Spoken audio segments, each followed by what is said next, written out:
Is Discord not working again? 1 second.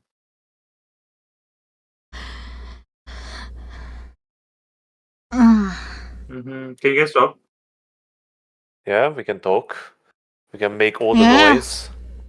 I found a book that disturbs me. Oh, yeah.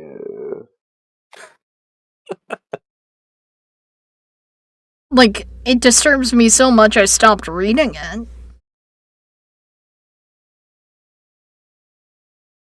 It could have been a good book then. Oh, wonderfully written. It's just really fucking disturbing. It's horror, of course. And it's like these people go down into the ocean and try to find a cure for this plague that's been befalling the world, but the plague is one of forgetfulness. Like, it kills you by your heart forgets how to beat, and your lungs forget how to breathe. Oh, okay. That's weird. Alright, Yeah, and I'm gonna start the recap. Okay. This thing. Yeah. Recap. Do you have sound? Stream. Is the sound Do you? recording? Yep. Are you sure it's Maybe on, it's like, the right channel? We make another video of 40 minutes of just green. No, we good. Sometimes you mess things up? flash up. Did you mess up the recap last time? Not last time, but like one of them is fucked up. Yeah, one of them is just literally. Okay. I think even the music is not playing. Yeah, this is one of the weeks where I didn't check the audio at all. So yeah, that's gonna The happen. most important one, of course. Yep, of course, as it always is. I totally remember when you. All right, where were we last time? I have zero fucking idea. Indeed,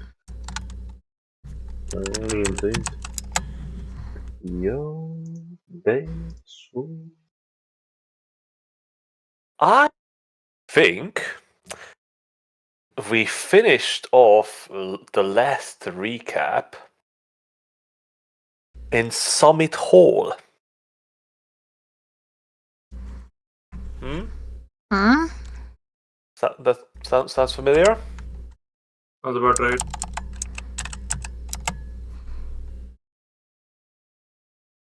Maybe?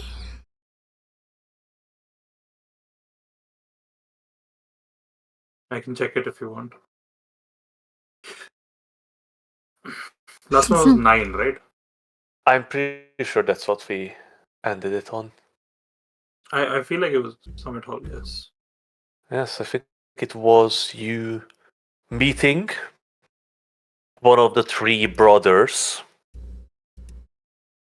who has sent you on a quest. A quest of great importance to deliver Lightbringer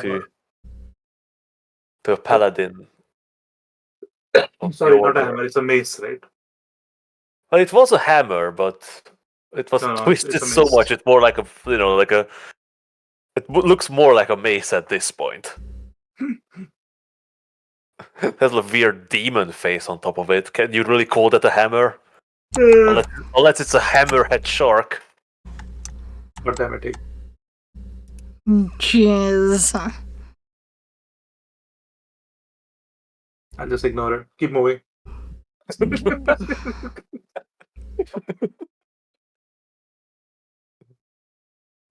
Oh. So yeah. As the undead, now reanimated, began to dug their own graves, you set out once more, heading into the hills. Let me just grab up the map as well, just so we have some visual aid.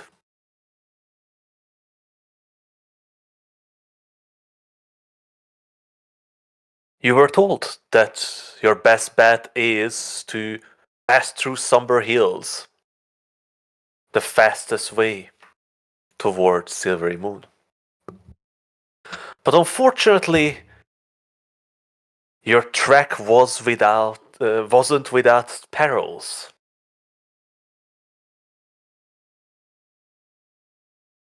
after resting for the night, where Adrisht talked more about his life, or at least what he remembered, and Emma thoroughly examined Mora, a band of hill giants set upon you. They were there to eat the horses and break the people, or break the horses and eat the people.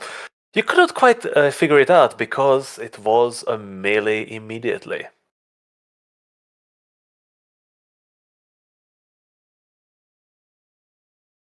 Thankfully, you fought strong and the giants were slain, but your troubles did not end there. All the way through the hills, you felt peering eyes watching you, and a slow, growing rumbling following through.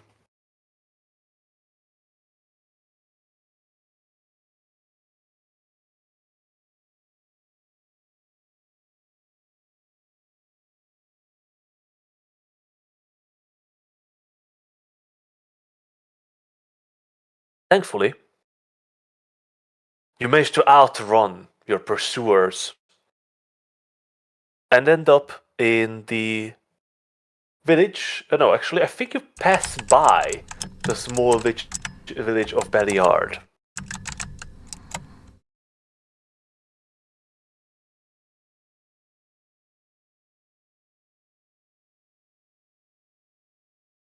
Did Oh, we no, not no, go to sorry, Belliard? I feel like... you actually went into the village. Yeah, we went into Belliard. You went into Belliard because important things have happened in Belliard.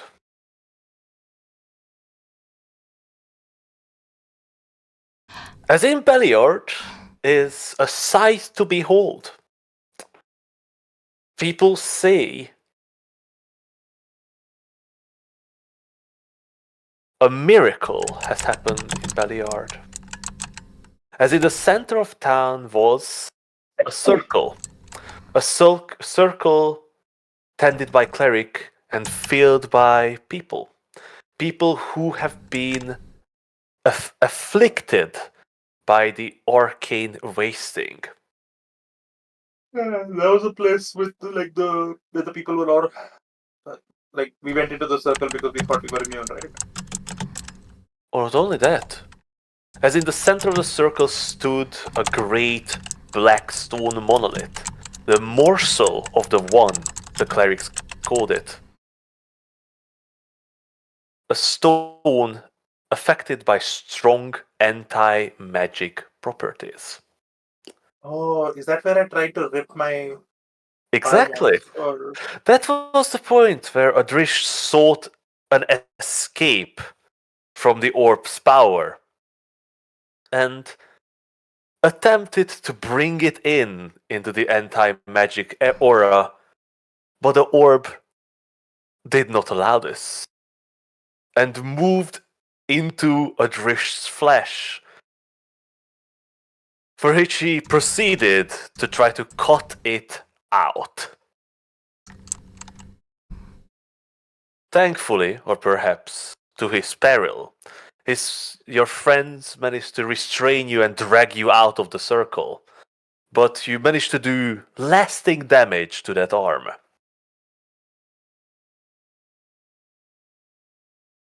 I think also that was the point when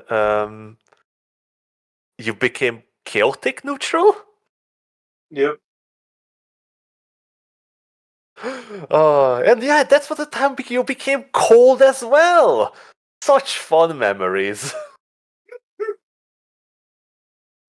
When you started to lose all sensation of life.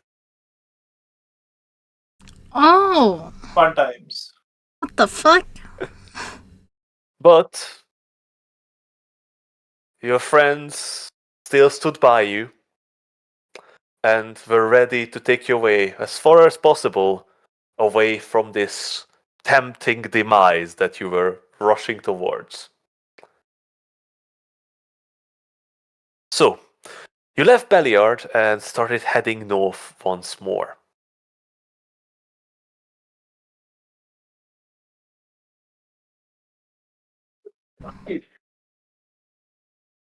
you headed through a forested area where you, for the first time, were set upon by the man of Crimson Creek. It was an ambush. They wanted all your goods and valuables, but you resisted and murdered quite a number of them.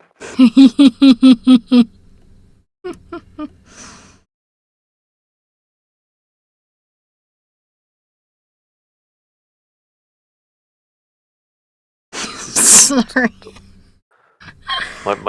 Suddenly my chair decided that they wanted to produce music. Shut up, chair. Wonderful.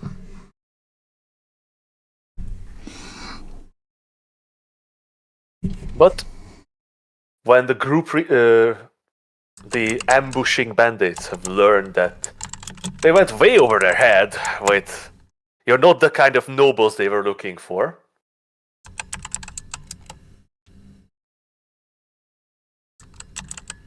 You managed to calm the situation and convince them to give you a hand to go forward. You learned that they were not such bad guys, so to say, and decided to spare them.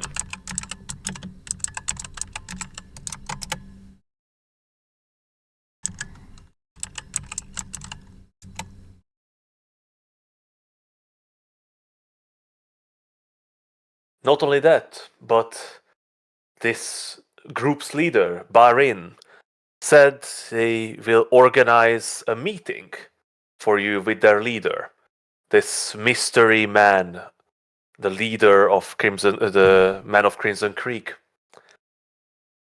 For that, he instructed you to head to Everland and go to the tavern called the Missing Minotaur and give a passphrase. And you will be taken to the hideout where you could meet this mystery man. Do any of you remember what was that passphrase? Was it important?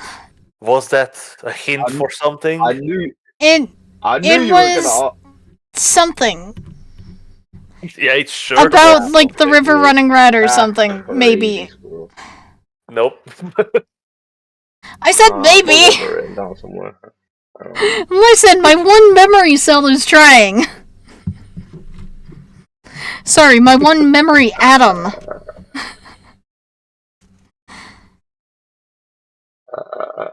Why did I have just to like get to rid of throw that sticky note? I sometimes just like to throw this into the recap, just to keep you guys on your toes. To see if we remember the password. The thing. Nah, it's not important or anything. I mean, hopefully not. We'll find out very brutally at some point. Yep. Uh, So, Barin leads you deeper into the forest. As their leader has led them to a secret place here. The entrance to a fey crossroad, which leads from that forest clearing almost straight to Calling Horns.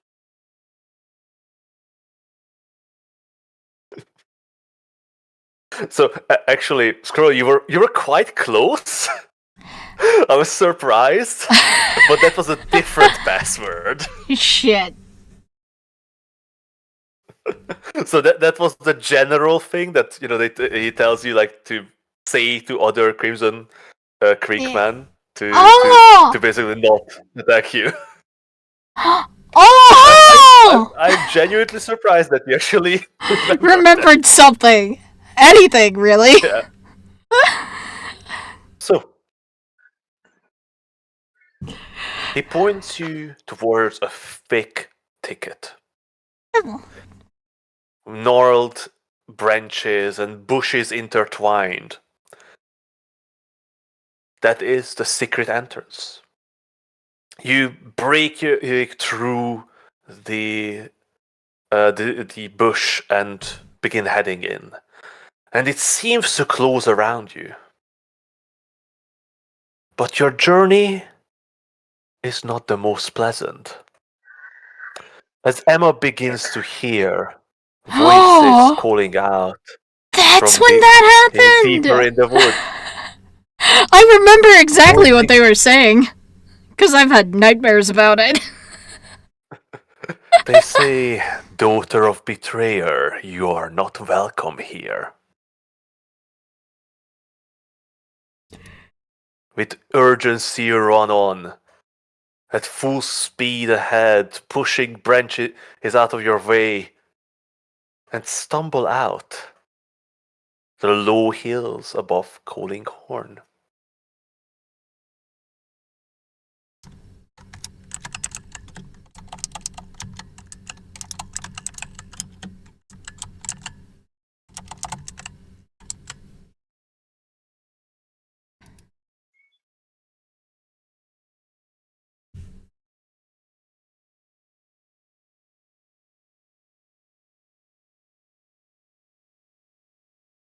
Calling Horns is a crossroad location with a great tavern beside it. The last stop before taking on the roads beside the Evermoors, or better known as the Troll Moors. A dangerous location, but still frequented by those traveling from Silvery Moon towards Tribor. You headed there and stopped at the stables where, if I recall, a Drish terrified a boy named Jan, but Emma got some lessons about horses and still haven't finished those. You're right, I haven't.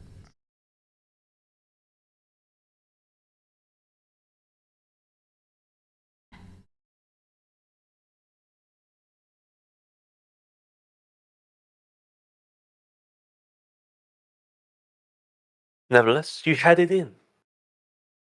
You figured it's best to stay for the night before heading off towards your further journey. From the friendly tavern keep, Tosker. Wait. Yeah, Tosker. Alright. Good thing I have Tosker on hand.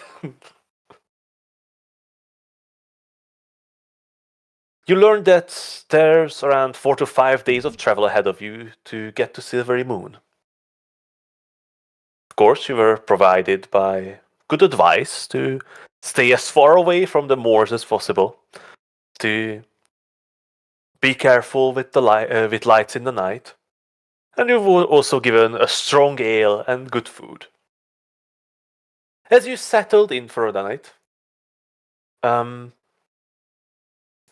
you've noticed a sort of fortune teller or of similar similar goings woman sitting in a corner. A woman by the name of Aborana Startoucher.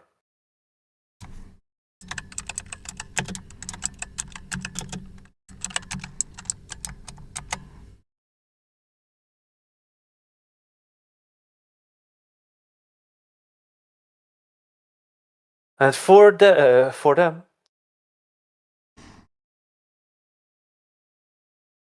you ask her to grant you her power, to show you visions, or perhaps tell you what she can see in your future.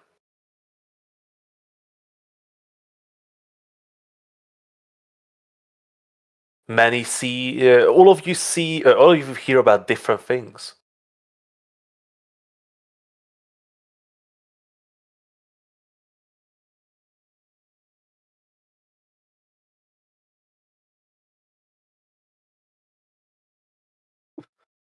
Oh, that is so good. Like, I'm going to like retell you what you heard, and I want to hear you guys if you guys catch what I was like foreshadowing. All right. So, Finn, Aborana told you that you were standing unarmed, facing a colossal creature shrouded in mist. And behind you stood figures, solemn, not offering you any aid or guidance. You heard the clip-clopping of hooves of small figures ridden on ponies. Their cape adorned with the grinning pony symbols, their weapon raised in a charge. Emma, you saw a coronation and you stood there alone. A faceless figure placed a crown of thorns on your head. And all around you, figures all were weeping blood and wore the same thorny crown as you fell into darkness. I know exactly what that fucking thing is. Maybe.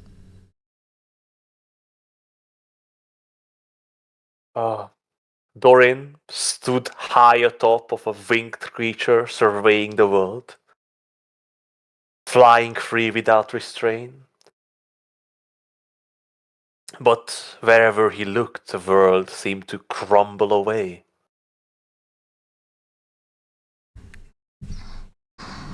Not even that, the worlds were turning into nothing at all. He felt desperation, but reached out with a hand and caught something in the air. A strand, an unraveled coil of the world that seemed to spawn out of existence.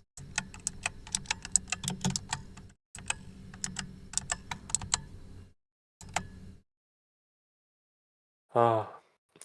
Wave was a prowling beast with tiny creatures scurrying around his leg.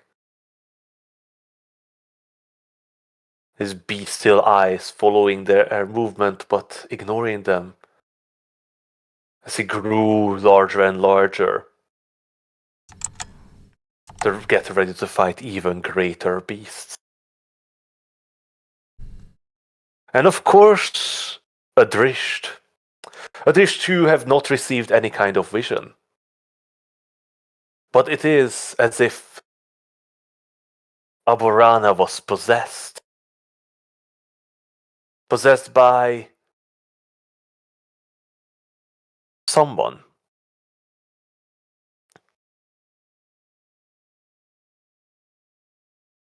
Someone the shadow did not like.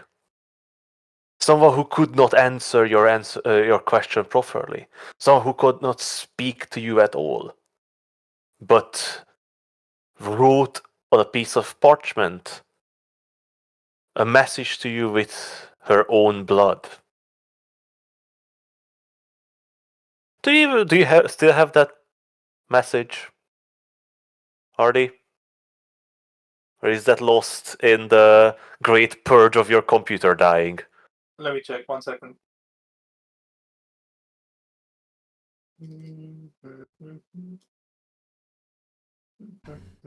I don't think I actually gave you like like an item with that text.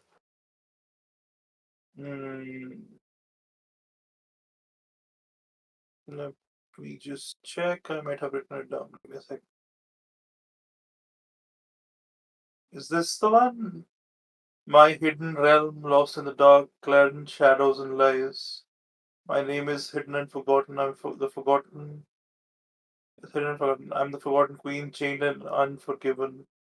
Find my hold and find my people. Find the ones who have not forgotten. Is that the one? Nick? No, that was a different one. Oh, okay. Is it in the realm of forgotten secrets where all Yes, that's the all one. is connected? Where corporeal beats the non, find the darkest corner of the world and bring dawn to the night. In the fortress, you will find what you seek.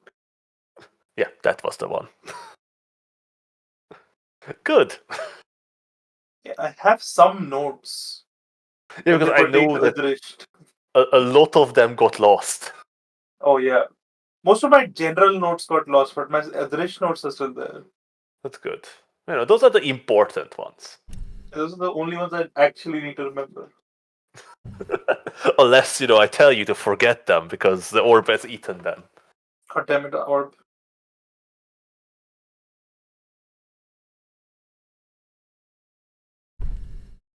So yeah.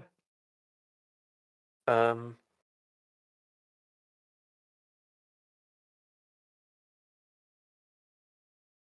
Hmm.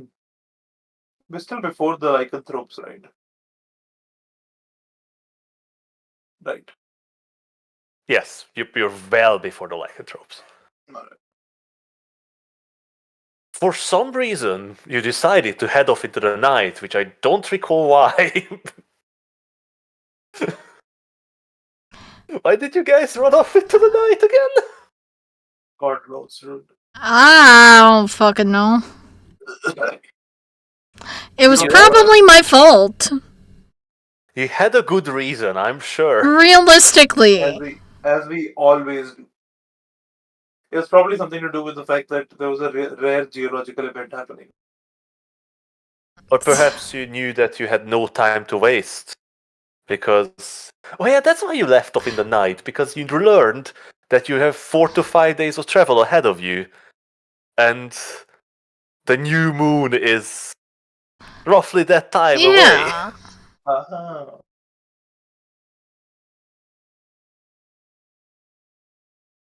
But your journey was not without trouble still. As on the way, rushing down the path beside the Evermoors, you found an accident, an attack. You found the cart turned over, and it was a merchant on the brink of death of blood loss, pale as a skeleton, but alive.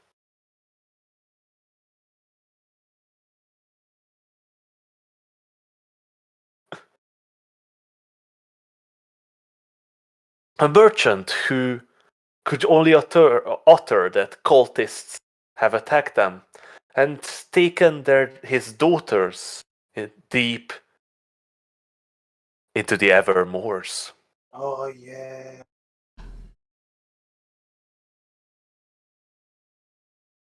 So, you headed in without fear in your heart, leaving Emma behind to look after the man.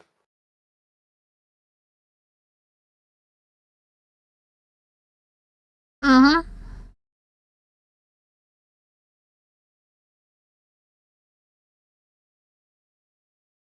But eyes were following you.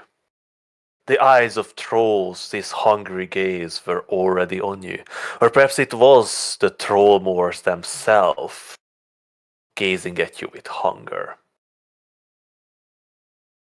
Heading through the setting in the night, you found these ancient ruins deep in the swamp.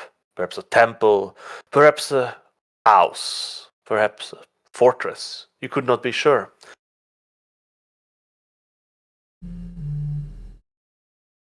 You had to find a way in. Unfortunately, the entrance was guarded by an odd, floating eyeball like creature. Adrisht, swift thinking as ever, managed to distract the gazer with his imp servant, and you headed downstairs. You defeated the horrid cultists and the flesh monstrosities that they have sent against you.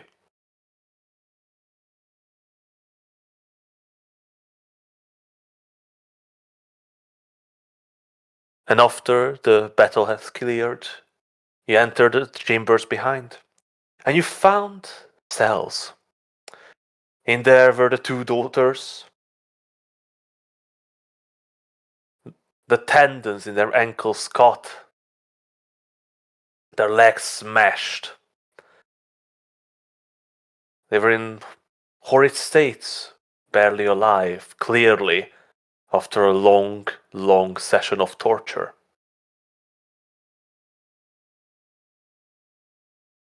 Amongst half-eaten corpses and skeletons picked clean from the flesh. But Adrisht has found one more living man. At the end of the cells, a man completely emaciated, pale as a skeleton. Needle jabs covering his arms, almost clearly drained from blood, from his blood. A man named Walter Ashglade. A man who was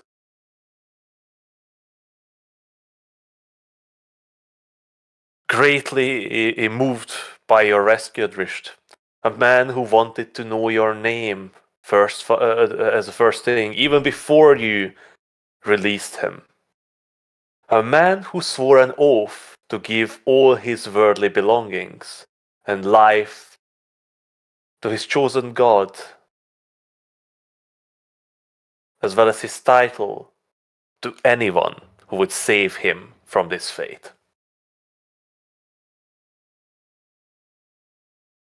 You made your way out of the ruins and you found the gazer and the imp slaughtered, and figures moving in the mist. You ran as fast as you can, and the darkness and the trolls were closing in on you. It seemed as if they were to catch you before you could reach the edge, but fiery arrows arced over you, setting the swamp ablaze. And you see the towering, hideous figures retreating from those flames licking at their flammable, paper-thin flesh. Riders from Olostin's hold, led by their captain, have come to fight them off.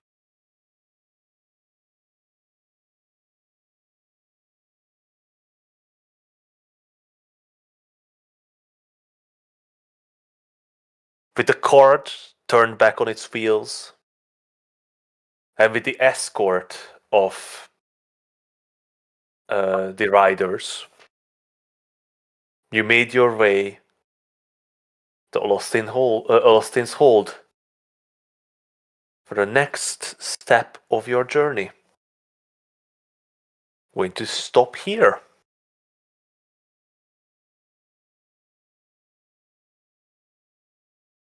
Sounds good? Yeah. All right. My turn.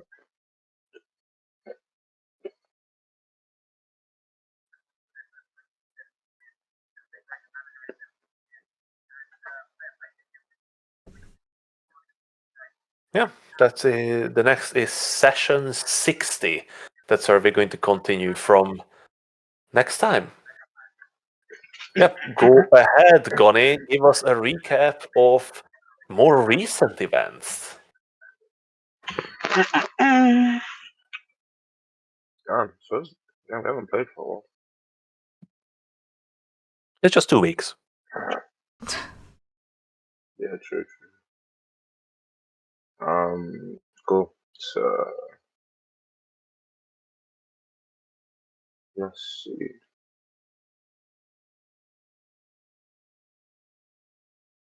All right, so where we left off last week. So Wait, let me just turn off the stream.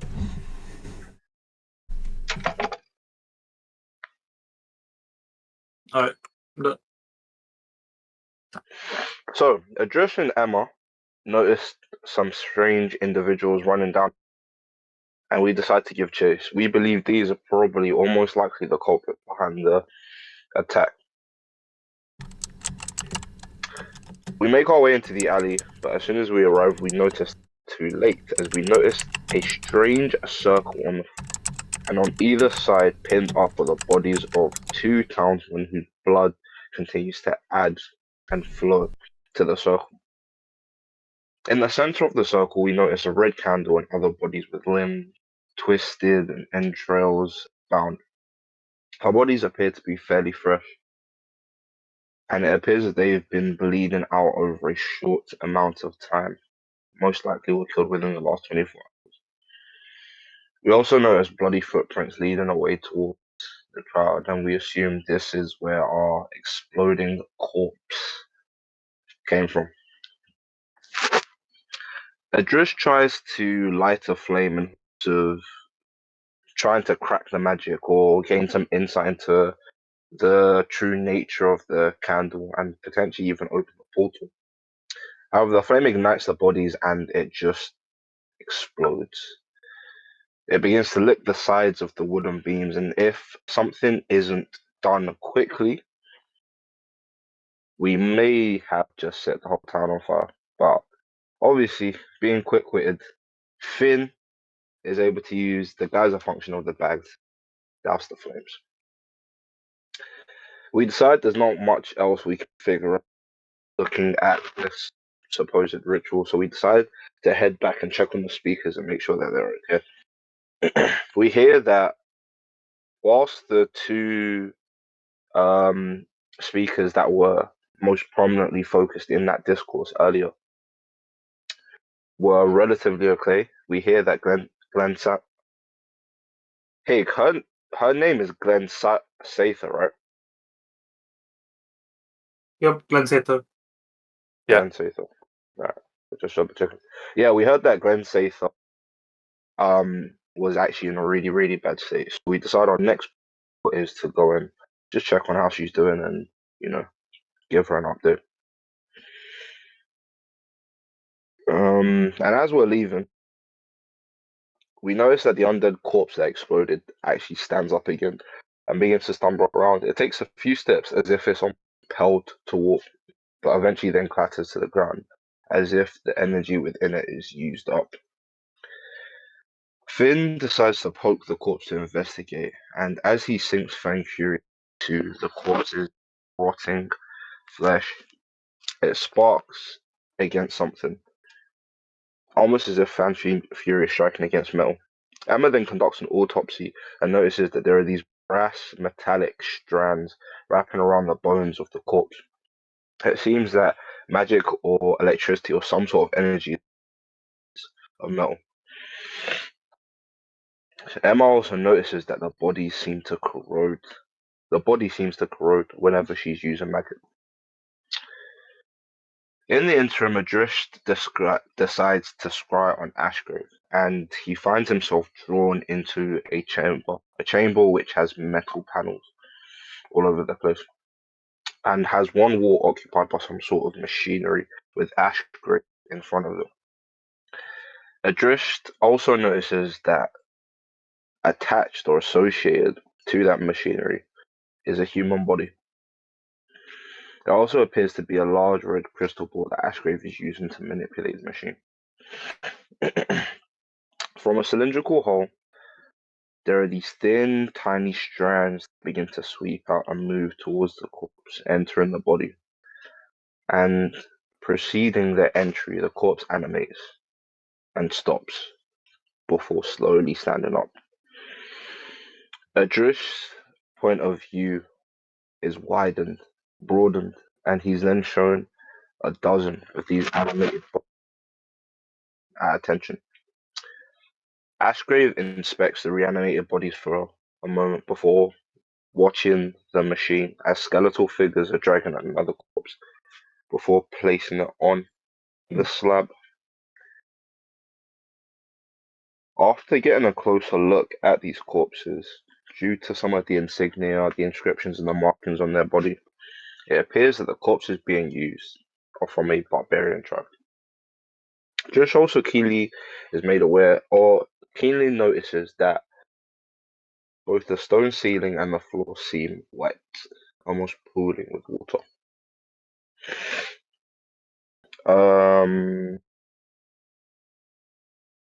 Yeah. So yes. So we then head over to have a conversation with then Saver, but we are turned away as we hear that she is really, really poor way. And that we should come back later or at a later date when she's awake, alert, and a bit more healed and recovered. In the meantime, we then decide that it would be best to buy clothes, as we weren't able to get some earlier in Bryn Chamber. After Wonder why. making, we Yeah, I were wonder. getting, we were getting roughshod, you know what I'm saying, bent over, and as bastions, as scions of fairness, we couldn't stand for it. We then link up with a mouthy to grab a couple of drinks and for her to regale us with tales of her adventure. However, we seem to notice something odd when we're inside the tavern. We're hearing conversations about the events that occurred earlier in the day. However, they're becoming increasingly and incessantly more and more aggressive. People are very, very agitated and unusual. Ed just notices something odd and decides to cast Detect Magic. And he notices that there is something weird, particularly with the beverage of choice being served to the guests. It may have been tampered with, and it may be the reason why things are seemingly becoming increasingly violent. To curb things for the meantime, Adrish decides to use mass suggestion just to limit the violence that was ready to boil over.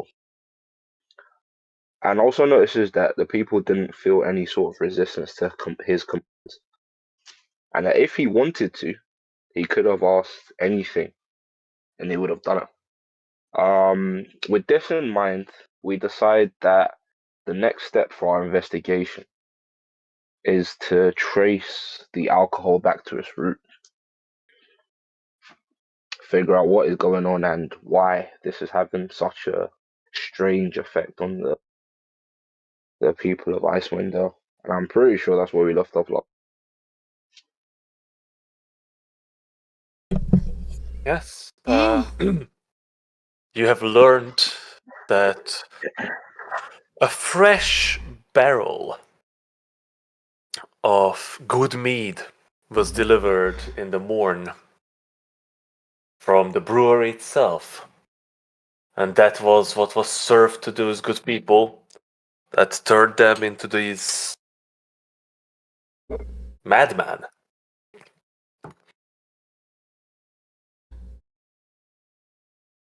You knew that you had no time to waste,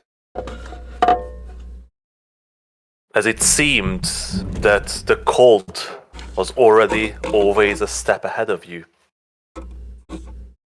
So you headed out in the darkness with Amalti's lead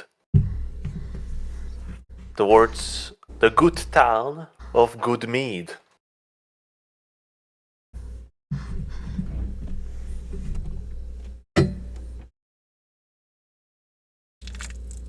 That's where we're going to start off on.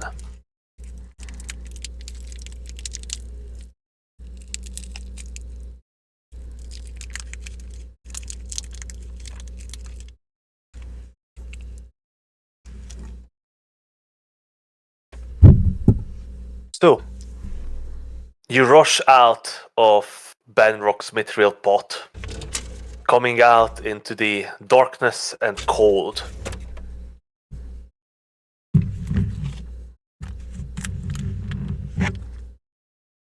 There's no question what to do, so Amalti immediately start heading down the street, down towards the east way. You need to get to Goodmead as fast as possible. In the dark, you still see some lights in the houses, but as the darkness has settled in, there are not really any people on the street. those who you see seem to either turn away or rush in a different direction. It seems that your armored clamoring is causing quite a ruckus through town, and people don't want to be in your way, or even near you, for that matter.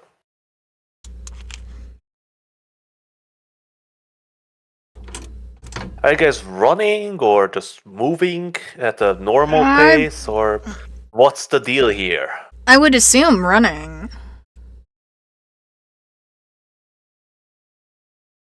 Because, like, especially if there's no time to waste, which it doesn't seem like there is. The sooner we get there, the better, right? Well, you know, the two towns are still a good, 7-8 miles away from each other. Mm. And, you know, that is as the crow flies, as they say. Mm-hmm. In Game of Thrones. As the dragon flies. We have a saying on this, right? I feel like this came up before.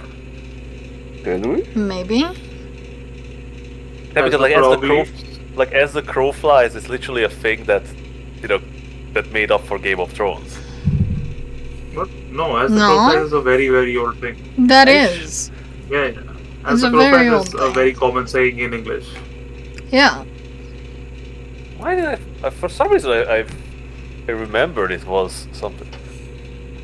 Maybe it's in Game of You are Thrones and wrong. that's where you first heard I it. absolutely can be wrong. Of course you can't be wrong. But I think our version is as puddle jumper jumps. Yes, puddle jumper.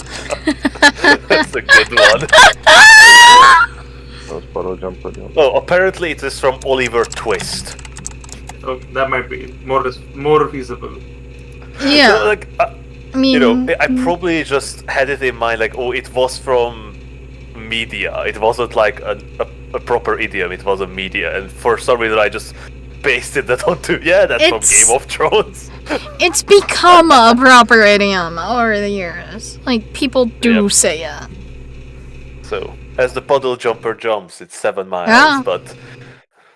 But yeah, as you reach the edges of East Haven, Amalti sort of looks on the road and towards the edge of the Redwater. What do you say? Shall we follow the road or try to cut across? I say whichever way's faster. How confident are you in your abilities to navigate through the landscape without any, unfortunate events occurring? She sort of just gives you this cocky smile, like, I've been traveling these lands for the past couple 100 years. I shall be good. Well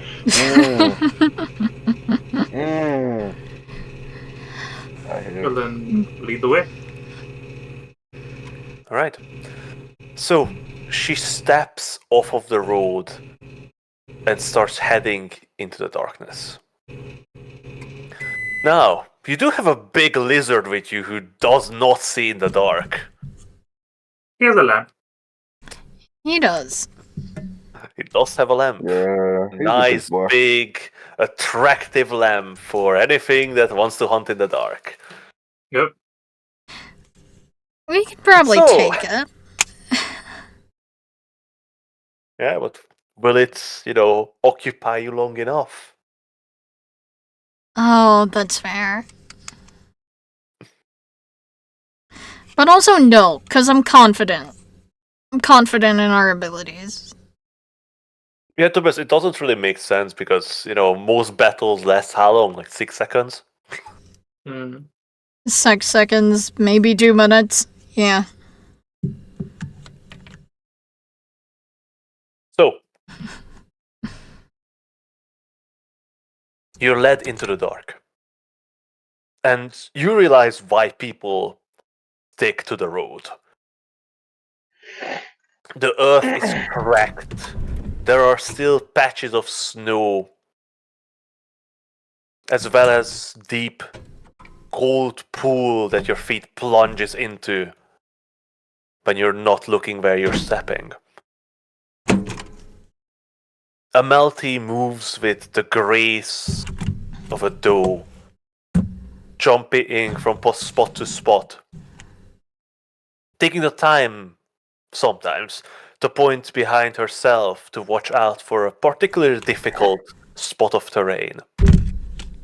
I'm going to ask all of you to give me a survival check to see how well you're keeping up with Amalti. Survival check. Alright. Wait, am I muted? No, we can hear you. Okay, cool. Oh, damn it, Amalti, just wait for us. No, no No, address. she will. She will wait for you. It's just she needs to slow down in that case. Oh, my survival was actually 16.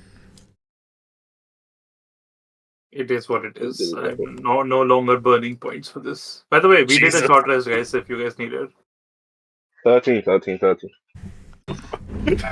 Already, that's a nice do there. Yeah, I know. Old man's lagging behind, guys. Well, he's an old man. What do you expect?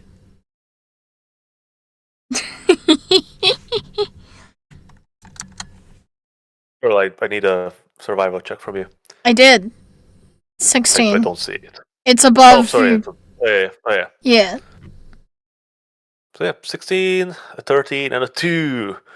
And let's do one for Dorian and Wave as well, just so we can see No how worries. that goes. Awesome. Look Not at that. bad. Not bad at all, Willie. But, Not he bad at grew. all. He was born in a forest. True. He spent, especially a forest high up in the mountains. And also, he spent the rest of his life in a monastery as a monk. Jumping over, melting water is his whole deal. He's also a dragon. Who doesn't give a fuck about the rough terrain? No, that's true. How about Uh, Wave? How's Wave doing on the obstacle course? Pretty sure he has disadvantage because he's only working with a lamp here. Hardy? Wave on survival is pretty good, so we should be okay, but god damn it, Wave. so close. okay. Disadvantage. Oh god damn it. Who knows? Maybe he'll roll. Yeah. So yeah, with only Adrisht sort of lagging behind, the rest of you are giving him enough support to keep pace.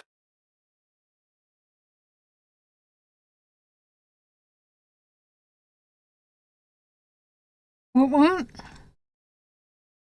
So, you move in the dark of the night. To your left, the great red waters lake shines in the starlight. Don't know what's a waning crescent moon rises into the sky, illuminating the land around you.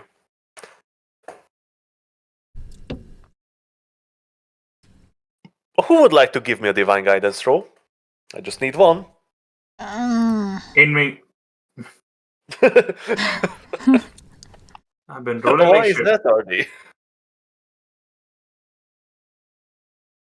If I was rolling better, I'll do I it. would have had more sorcery points. Shit. I should not have volunteered as tribute. You mean the cursed child?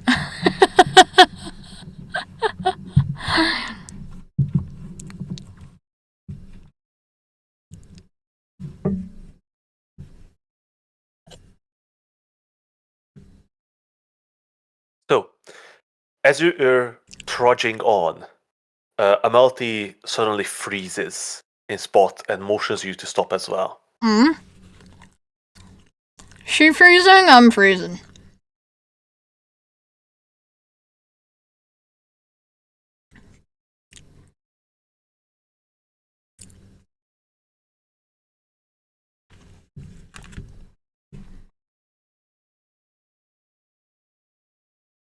She's sort of slowly taking some steps back, still sort of motioning you to do the same. Alright.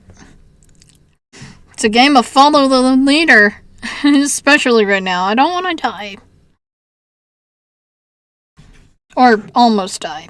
Again.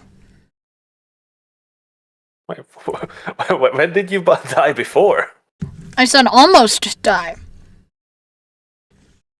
And, I don't know, in the garden. Almost. This was so long ago. And then... Wait, no, never mind. My memory is moving backwards. Wait, which garden? Oh, The- Jesus, that garden! Yeah, Yeah, she's gone really far back. I was like, that garden? It's like, does she mean like... So, Listen, I'm pretty sure there's a more recent example, I just don't know it.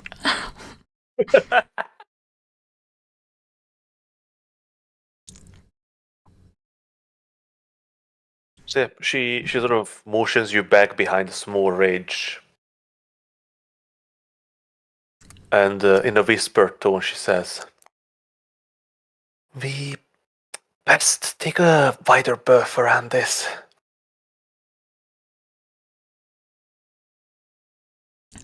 We'll follow your lead.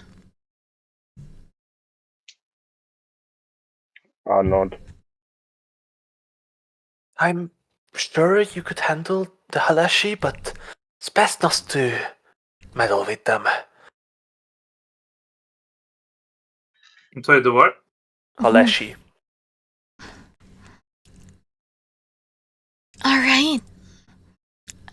So yeah, she seems to start heading towards the north, further away from the lakeside, giving a wider berth to a spot of the shore that was ahead of you. Alright. I follow. So glad nobody's looking at what's happening. I mean, I do kind of want to look. I'm curious. Are Can you? we get a sneak? Oh, how curious am I? I see you want to make a stealth roll, I hear. That would be a good idea, probably.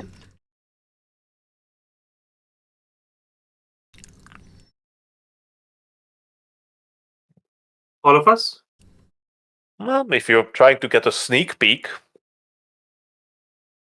Sure. Fuck!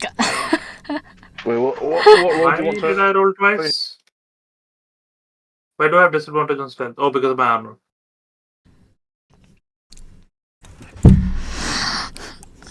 Also, I love that I went fuck and did still a 50. Wait, don't you have passed out trace on someone? Emma. Oh wait, no, I think Doran maybe. Doran probably, but it doesn't matter. It's fine. Yeah.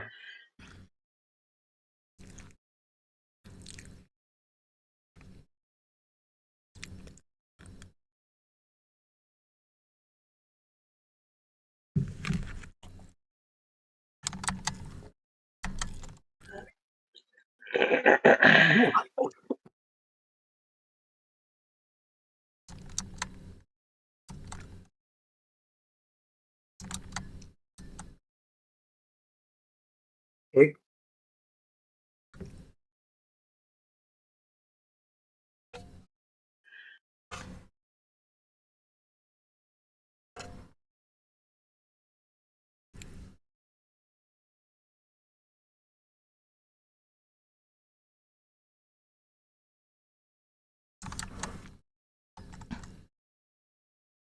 Huh?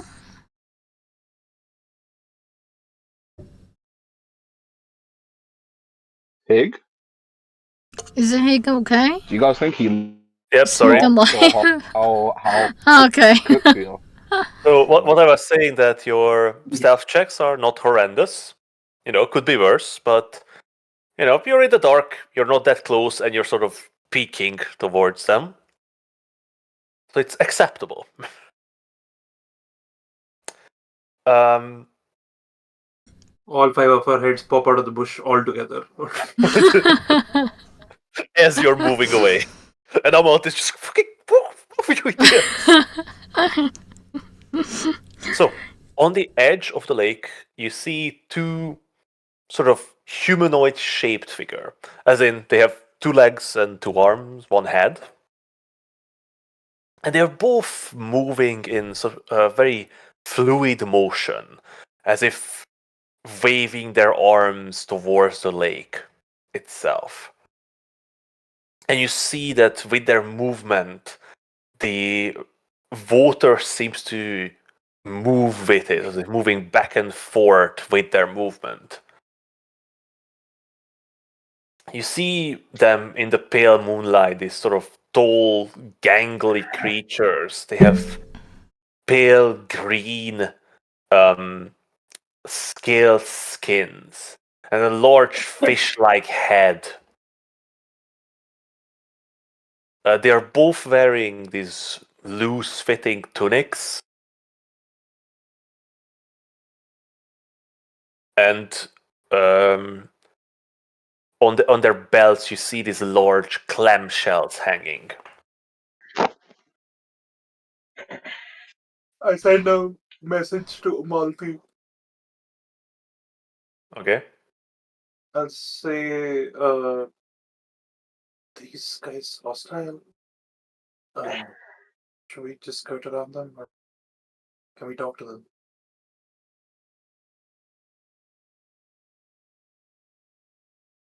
How crazy does she look at him when he says, "Can we?"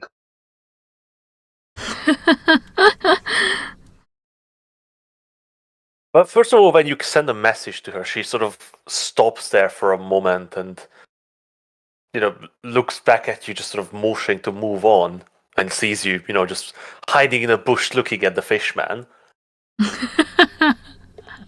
And replies to your message.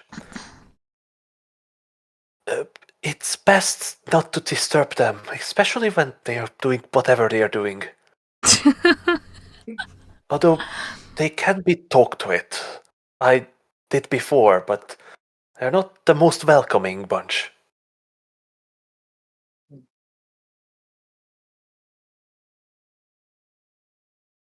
Okay.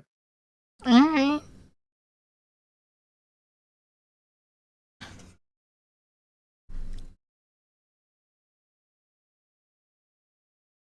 Right? Let's slink off into the shadows. Oh. Behind a Malfi. Do you guys want image of Fishman? Yes, Of please. course we want image of Fishman. Are they not Also, I photos? apologize, but the only thing my brain envisioned while you were describing them is, you know those inflatable tube things? I imagine Quintoas. Yeah, like with scales. Like, my brain superimposed scales and legs.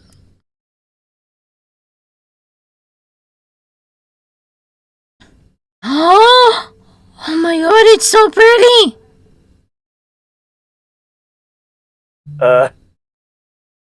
Sure, Screw. They're sure Well, pretty. I love the colors. They are Quintoas, right? They're not quotas. They're like Koto Like- adjacent type They're things. Quintoas, but buff. No.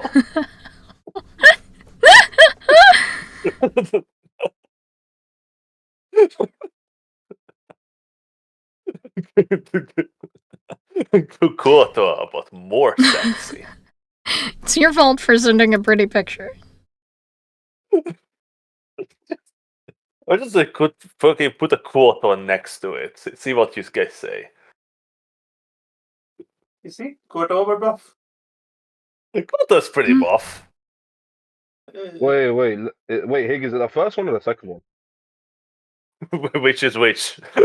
You tell me. The I'm assuming the first one is whatever we just walked past. Yes. yeah, the Halayashi. And then the Then second there's one a is the Koto. Quatoa. Which one's It's sexier? the Halayashi.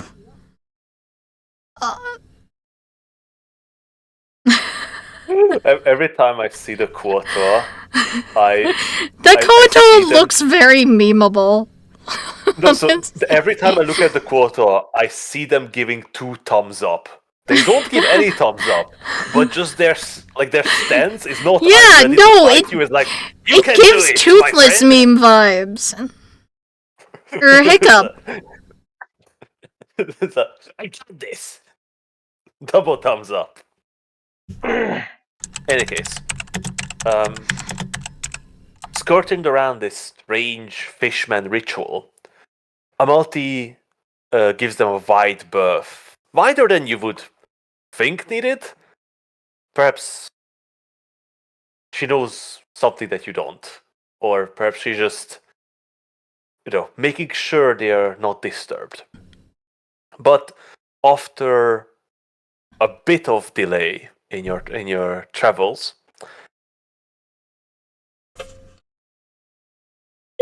you reach the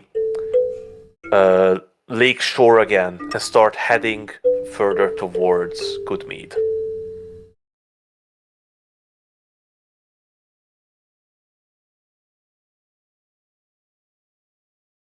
You feel the hours passing by, your fast movement through the rough terrain, although traveling on the lake shore feels easier.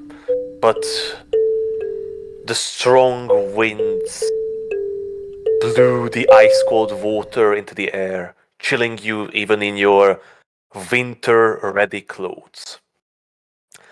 By the time the middle of the night comes and the moon begins to set, you reach the edge of Goodmead.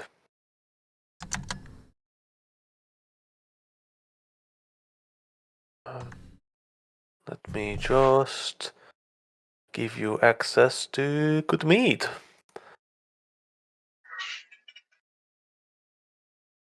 Did it appear? Is it there? It's there, right? Did you guys see Goodmead? It does. Wait. Mm, Goodmead? yep, now it is. Alright. Can you click it and open it? No. We can Nope. see it though.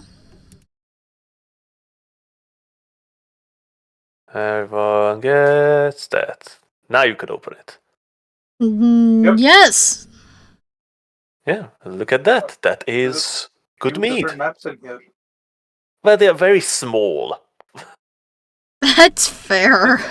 They are very small. Like, look at that. That is a 500 feet measurement at the bottom. Oh god. Really? It's less than a mile. Jeez. Exactly. Like, these are the small towns. That's where the small town girls come from. Wanna go village? Oh, But, wow. Technically a town. When they were trying to name this location, they didn't want to call it like 3 towns and a bunch of little shitholes.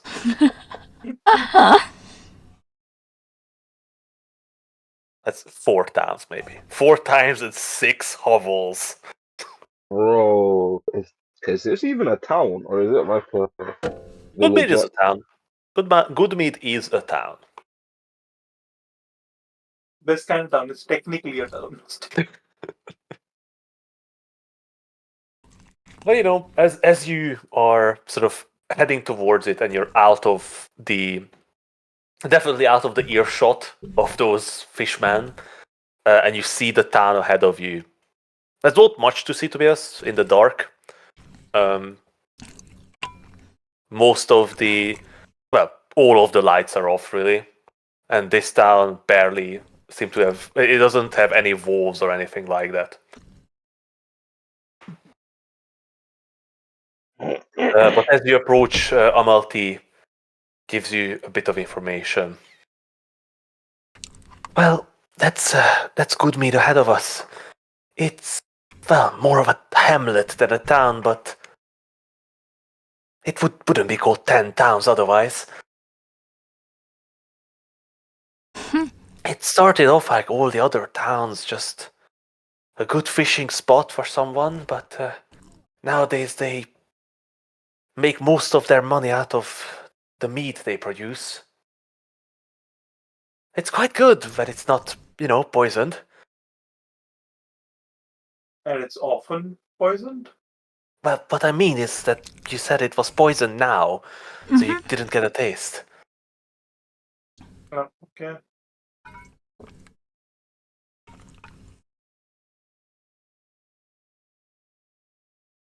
There's really not much else to this town. That's all they're known for. I think there's less than 100 people living here. Why would...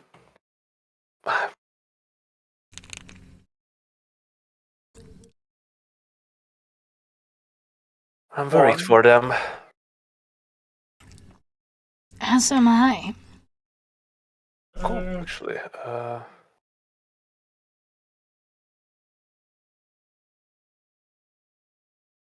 I found something. Oh? What's up? Give me one moment. Guys, I'm listening, but I can't speak for 2 seconds.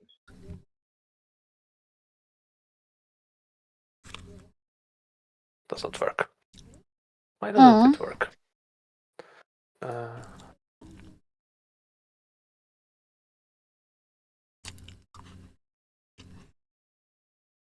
Nope. I found a map that only has good meat on it. Ooh. Well, it's the same map, just better cropped.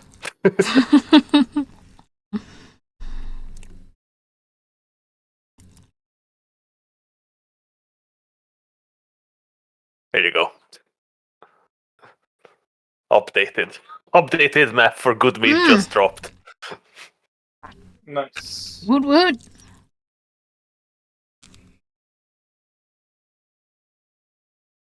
So, as you head into the town, The hovel. the town, Alright. The collection of homes.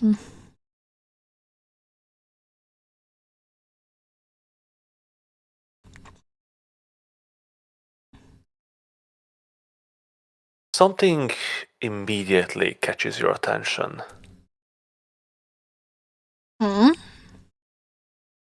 Although it is the dead of the night, the town is quieter than you would imagine.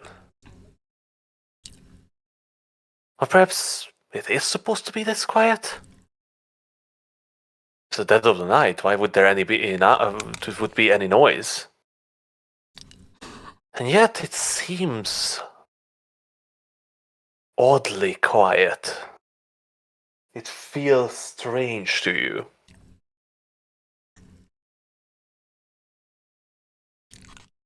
What do you do? This is how it always is. Seems like dead.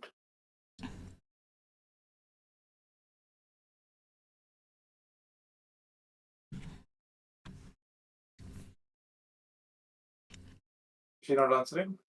Oh, sorry, you're asking Amalti. Yeah. Well, it's midnight. Why would anybody be out on the streets at this hour? Yeah, but there's no sound coming from anywhere. Stargazing? Maybe? Do you think the cult has got to them?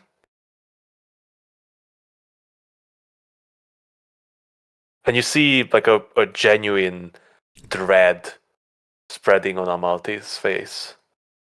Hell, if they did, we're gonna find out. Where's the brewery?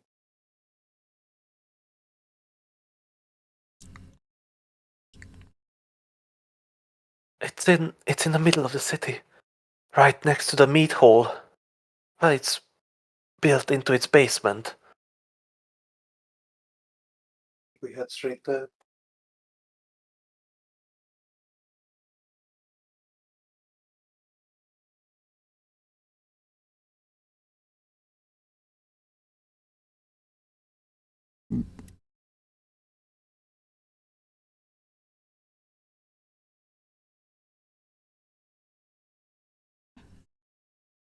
Marty, wanna lead us?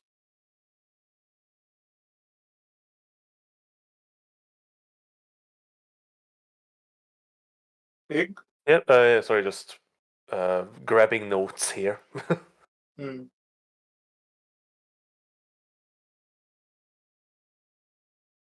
I send Hope into the air just to keep a lookout, see if she sees she can spot any movement at all. It's only fucking, it's a tiny fucking town. You should be able to see pretty much all of it. Mm-hmm. She's gonna go like 100 feet in the air and start circling. Right. You need a perception on that? Yes, please. Where is my Hope? There she is. What? Summons. Roll to hope. Perception. Perception again.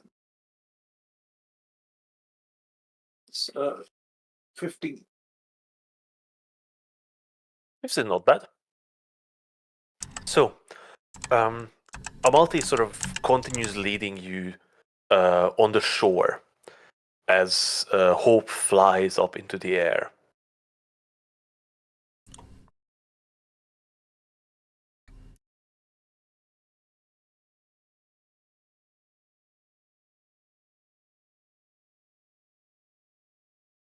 Right.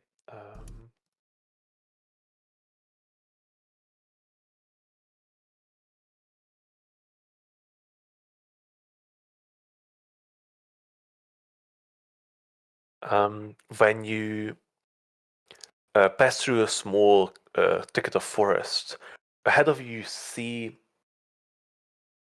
some sort of shrine. It looks worn down and ancient, mostly in disrepair. When Hope returns to you, it seems that she has found something.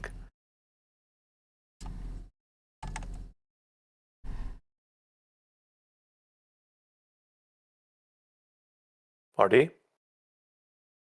What does she see? So, in your mind, you see an image of a lone figure standing in the middle of a road. It seems through Hope Eyes, it's sort of further to the west from where you're standing. Does it move at all? Or just standing in a spot? It's standing in one spot. Any distinguishing features? Well, but Hope sort of just found this figure standing and then returned to you. By the looks of it, it just looks like a man wearing simple clothes, but from 150 feet in the air, it's difficult to make out exact features. Is it like, is the dude like just standing there, like absolute, like unnervingly still, or is it like standing there but like moving around? It's definitely not like a statue. Okay. There's somebody in that direction, just sort of standing. It's the only person she can see up there. She's spotted nobody else. Sorry? Yeah, nobody else. Hmm. Are we able to get a closer look and pick out some more details? Probably. I mean, have Hope fly lower, like 80 feet in the air. Try to, circle to be honest, around. like the spot where she pointed you is maybe like 200 feet away from you, 2.5. So she's just gonna get, closer, basically. I'm gonna generally start moving in that direction as well, but, holding on to somebody so I don't fall over because I'm looking through her eyes. Oh, yeah, so you're basically going to go I'm, towards there, I'm piloting keeping her. 100 feet distance from Hope. Yep. So yeah, I are don't you even know guys what the moving distance limit is on stealthily? Find Familiar. Is that 100 feet or is it 150 feet on I think Find it's Familiar? 100 feet. Yeah, we're moving stealthily. All right, stealth checks, please. Wait, hold on. Before Alright. that, can Yep, Doran yep, cast yep, Pass Without yep. a Trace? Sure, you can. Yeah, because I know Ah! how you wanted to. Who needs that? I Stealth check. Yeah, need yeah, it. yeah. We want Emma to vanish into the night. I need it. I definitely need it. Pretty sure it's still not as high as Faith's. You see how quickly he said? You hear how quickly he said? Yeah, go for it. Also, You see how I said I need it? Interestingly, if you add together the two of your score, Oh. That's a 40. it's still lower than Emma's. Emma, Doran,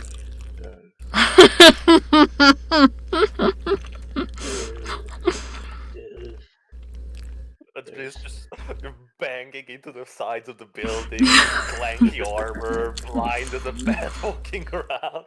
Everybody else is disappearing into the darkness around. Oh my god. Yo, we're just like being clothed with shadows. Mm-hmm. Meanwhile, Adrish is visible to everyone. Oh wow, this is crazy. Not true. Like Adrish, you still have a 17 with the Pass Without Trace. Alright, so for Doran, 34, and for Finn, 27. 43. Yo, is it just like 5? Yo, are we sure Emma's still on this plate? Yeah, like, are they sure it didn't get zipped back to the Feywild on accident? Just roll a stealth check for a Mountie as well. Oh, she almost rolled as high as Emma. Wow.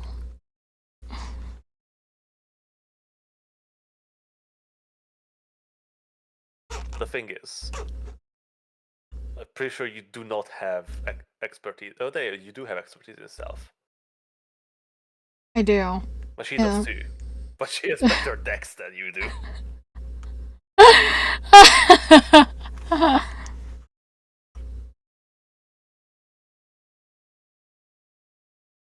Alright. So, you begin to sneak through the streets. And with your sound of movement muffled, it becomes even more apparent how quiet the town is. And then you actually notice that there is a sound. Wait, here, can I ask a question? Yep. Is this a silence of 1 part, 2 parts, or 3 parts? It's the silence of the lamb, Connie.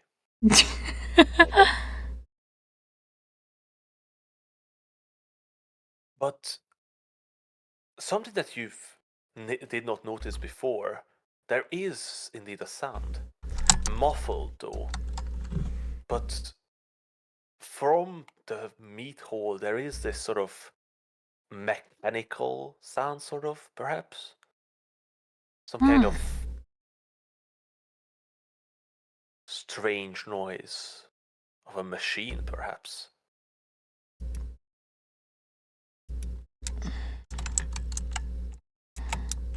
You did see a machine before.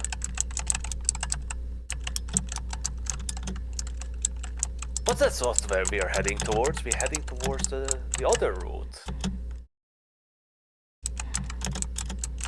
So, as Hope flies ahead, and you stealthily move after her, Adrish, you are the first one to spot the figure.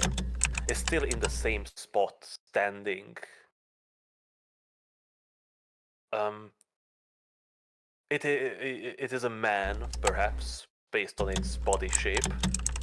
He's clad in these rugged-looking, warm clothes,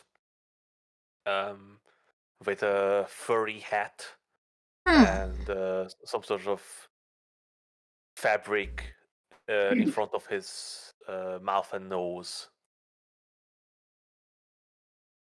Hmm. And he appears to be standing still completely.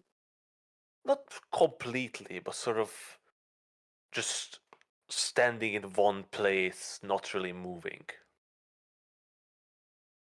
Does he seem to be looking around, looking for people, looking for something? No, just Is he staring on ahead of lookout? himself. Can I see where in the direction that he's staring at? Is there anything there? He's just sort of staring down the road, and the road is completely empty ahead of him. He's looking away from us, right?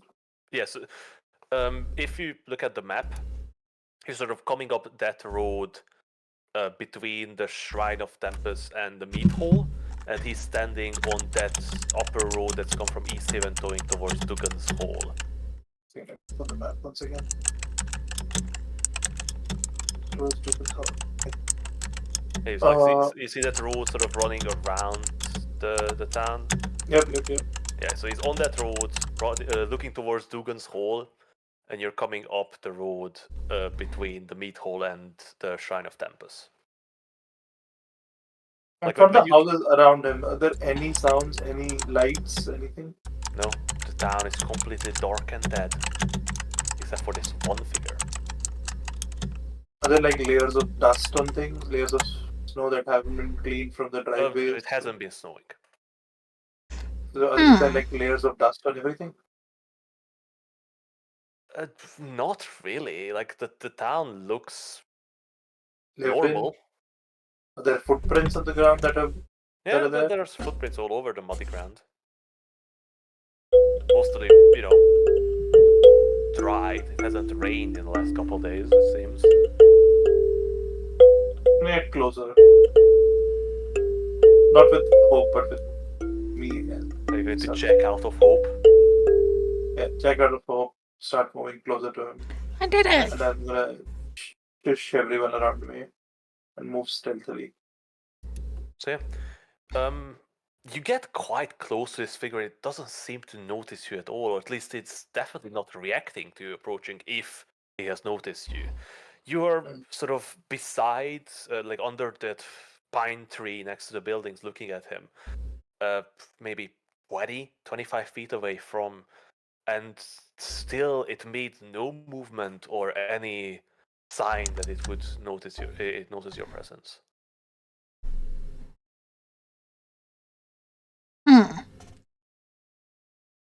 I'm gonna have. So he's in the street, right? There's Yeah, probably a standing let's in the say middle we're of the coming up street. from behind him. I'm gonna have Hope fly over from the side, like circling around so it doesn't get spotted, and go sit on like a house or something or whatever it is on the right side of the street. Yeah. Like almost perpendicular to him, but just slightly behind him. Yeah.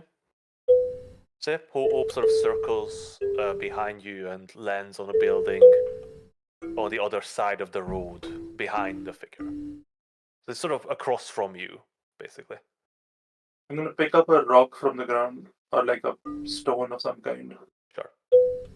And I'm just gonna chuck it in like the direction of Hope, but not very close to her, so that he basically turns that Throwing way. rocks at the bird.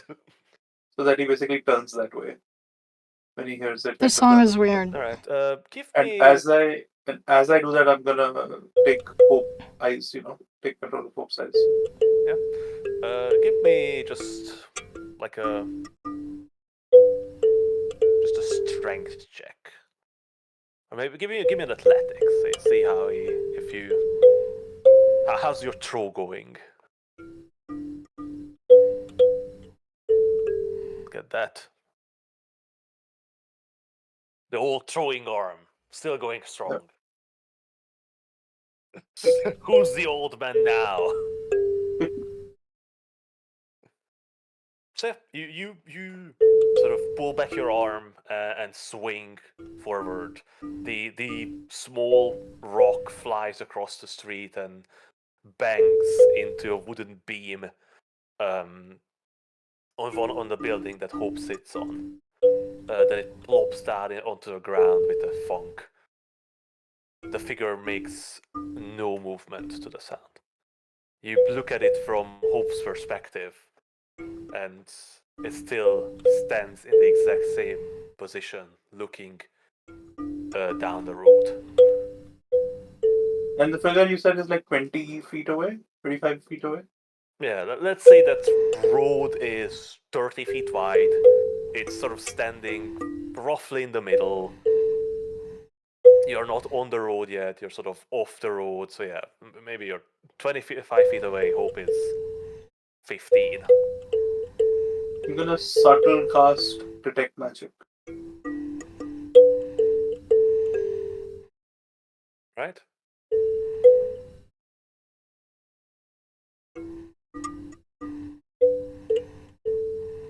8 points to subtle cast. Take 1 second. So it's 1 saucy right. Okay.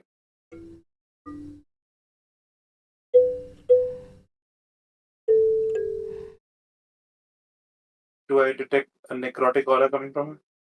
Nope, Just a dude. just a dude. Seems There's to literally be no magic about him. no magic on him. I'm whispering. No magic on him. Seems like he's undead or something. Weird. You don't even respond to the roll. You wanna just go up and talk to him? Is he not an undead then? So, hey, Yep. knowing, casting detect magic all the time, knowing all this magic and being close to necrotic magic in general, would I know that undead have a necrotic aura around them? Like they have some kind of necrotic magic on them? It's difficult to tell, to be honest. Because the thing is, like, detect magic is supposed to detect magical effects. It's not really used for detecting magical creatures. Right? Hmm. Like, I would say, like, the magical radiation, so to say, of magical creatures is so, like, subtle that it doesn't necessarily appear on detect magic. Because it's more like, you know, a beacon of light when something is radiating with like affected by a magical spell, or if it's a magical item that, you know, has a spells cast on it. Like if it's a creature that has magical powers, like it wouldn't register on the spell. That spell wouldn't be created for this purpose, so to say. Mm. Like in that case, you would, you know, be radiating with magic just because you're a sorcerer. I don't know, because like the spell reads that it's like for the duration you sense the presence of magic within 30 feet of you. So I don't know how that would work. But if you're saying no, then no. I'm not certain, to be honest, because at the same time, like, magic is everywhere. Kind of. Magic is all around us. So That's, you know. But at the same time, I could just remind you that you can see souls, and this guy definitely has one. oh, okay. So then he's not undead. He's definitely not undead. So I'll turn to them and say, no, he doesn't seem to be undead in any way. Huh. Maybe we can just approach him. If he tries to run, I can deal with him.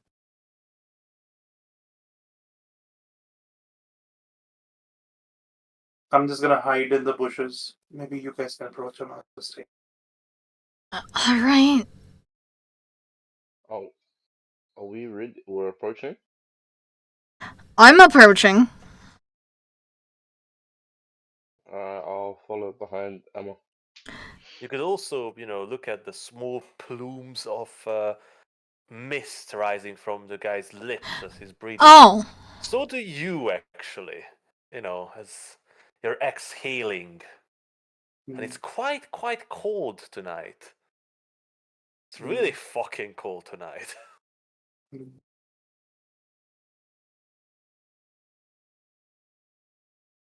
It's freezing. Oh, Should get fine. inside. Yeah, so why isn't he? So, how are you guys approaching this man? Quote unquote man. I'm gonna do it really confidently. And Just trot up in front of him. yeah, and then essentially, and then I'm gonna be like, "No, good sir, it's freezing. Why are you not inside?" What about the rest of you? Are you just going to walk up as well, or? I'm hiding in the bushes. Yeah. That's the only reason I'm being this cavalier, by the way. What about you, Finn? Are you strutting up as well, or are you hiding? Yeah, I'm going with Emma. with Doran's the gonna old stay in the man. bush. Sorry, come again? I'm going with Emma. Doran will stay in the. Yeah, we will go with them as well. I think Amalti would come as well, just so to see what the hell is going on here. It doesn't seem innately dangerous, or if it is, she still wouldn't want to be there. Fair. So, as you approach the man, Emma, he doesn't react to anything you say. But as you take a better look at him, you see that he's frozen in place. You see that his face is frostbitten, his eyes are closed, shut, and he's shivering, just barely, but still standing, and his breath is barely anything. Mm.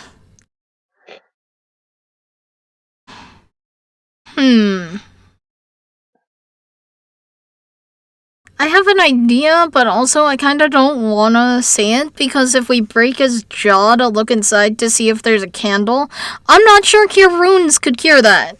Could fix that. Sorry, has a Adrift already activated or tried detect magic? Yeah. Nothing magical about him that he can see. Yes, nothing magical.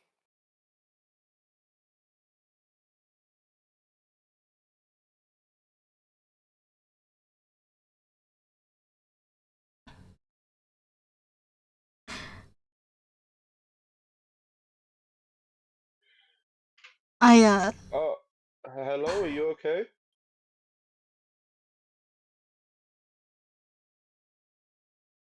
I don't think he is. He's. I'm gonna approach. Look at him, he's freezing. He must have been out here for hours. How does one end up like this? Amalthea, have you seen this before? I don't even understand. How is he just standing here? And she sort of approaches as well. What do you do, Finn?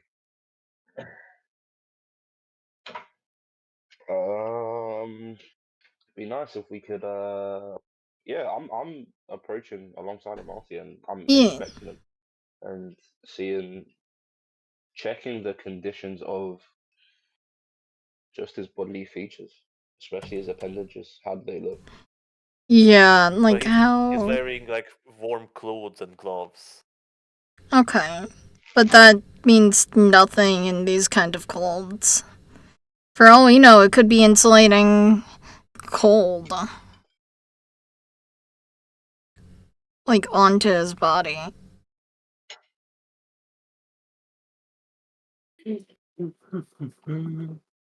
What do you Can get? we? I think we just need to get him to the warmth. Emma, is it okay if we set up the dome here, or is it Yeah, just that's awkward what him I was sleeping gonna in his bed? do. Because I think you're right, Finn. I think he does just need warmth. And there's really not any time to waste. I'm assuming Emma's seen frostbite before. Yep. Yeah. Slightly. Although you're a southern girl, by By most these standards. standards. So You he's live in like the southernmost part of the north. he's like frozen, but like actually frozen, but he's still breathing. Yeah. He's But you frozen in said place, but he's freezing to death. If Am I. I am I able to lift him up? Yeah, is there room to, like, hut? In the middle of the road. No. I'm gonna look for a spot to the side of the road. Just like a clearing where we could set up tent. That's not too.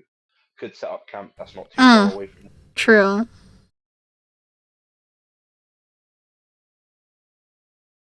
And then hopefully, if I find that spot, Emma, do I find a spot here, or do you want me to roll for it? Or Yeah. There's plenty of place. The houses are not so close to each other. Emma, Alright. try there.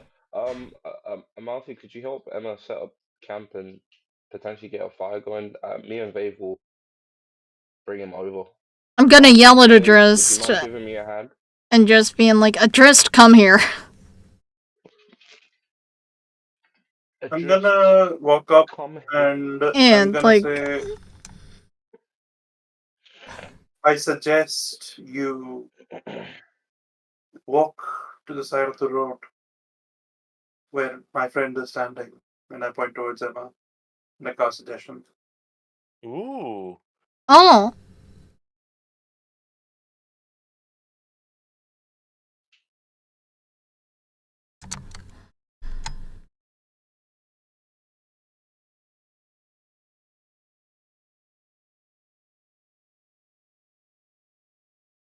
Let me just double check the wording of suggestion.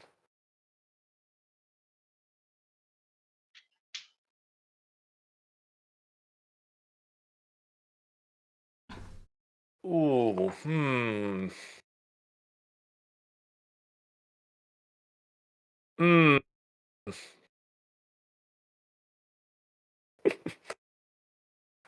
Alright, give me a divine guidance roll. You got this. I believe in you. Never say that, dude. Every time you say that, it goes wrong. Ever believe in me. Never tell me the odds. Honor. See, Nah. That's your negative energy in there, bud. Well, to be honest, I am not certain if you wanted to succeed or fail on this roll. Because, I just ask you to make a decision on my part. mhm. So, Adrisht, your spell immediately takes hold. The man who stood frozen in place until now suddenly jolts up, and you hear creaking. You see the frozen flesh on his face cracks and begins to bleed. At the same time, his almost mechanical movement begins to shamble towards the edge of the street which you've pointed out. And you watch as he drags a clear Oh. trail of blood behind him. Emma, can you fix him up? I can try. Jurish, I don't really know if he's in a condition to walk right now. Also, hey, can we use like greater restoration to, or or lesser restoration to things like frostbite? So the thing Is he paralyzed? Is he petrified?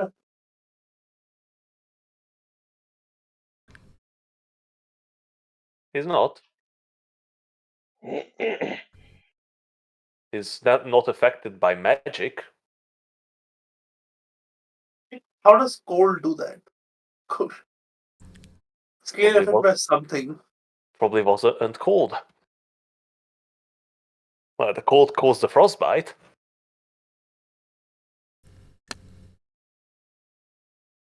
But yeah, so the thing about like damage is it's difficult to quantify because how many hit points is a broken arm?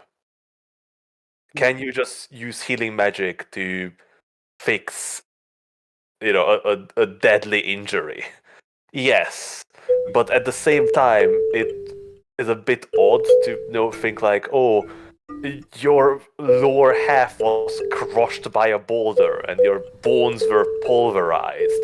Here, have a healing word. You're fine now. I mean, no, you're not fine now, but it's better. And also like, here, have a heal. You're fine now.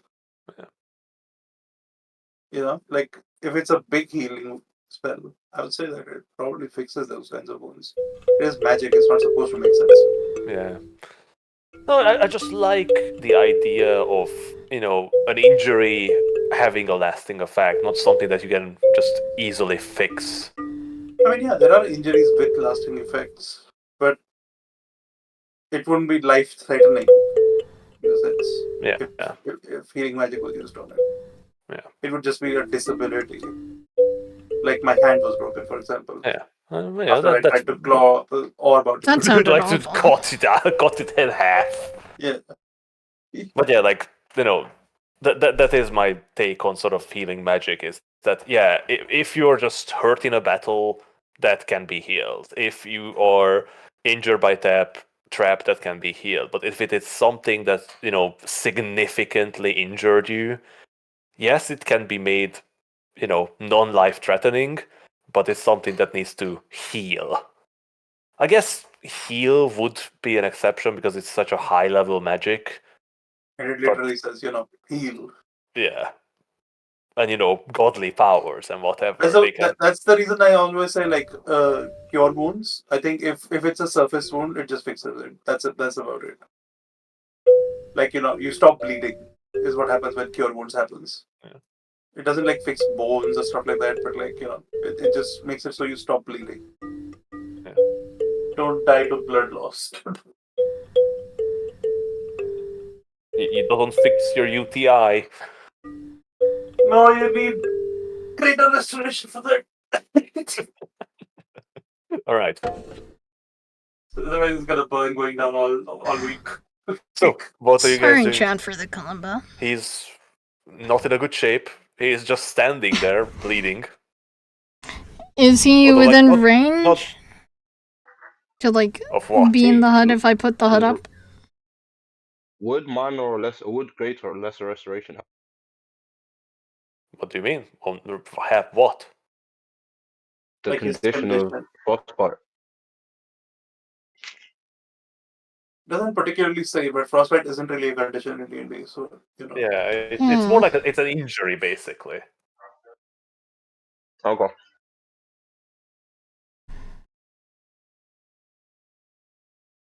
Like, like we expressed, like healing magic would work most likely, but it would this guy's clearly frostbitten all over his body. He might not make it. Definitely going to lose his dick. Ripped off and stayed hung in the air. Poor sod. Jeez. He's going to have, what is a spell that restores missing limbs? Regenerate. Regenerate. He's going to need a regenerate. He's going to get a tabaxi dick. Oh, Jesus. I just maxing off, reincarnation and regeneration. That would be a fun spell. That'd be a Regenerate very fun on his- spell. Regeneration. I mean, regenerate on his dick would be funny as fuck because he would come back uncircumcised. Why do you think he's circumcised in the first place? If he is, then he would come back uncircumcised. Yeah. Oh, Are true. you streaming, Scroll? Yes. I hope so. Of course I'm Good streaming. And I can turn that into a clip. Which I just did. Regenerate your foreskin with magic. So, what do you guys do?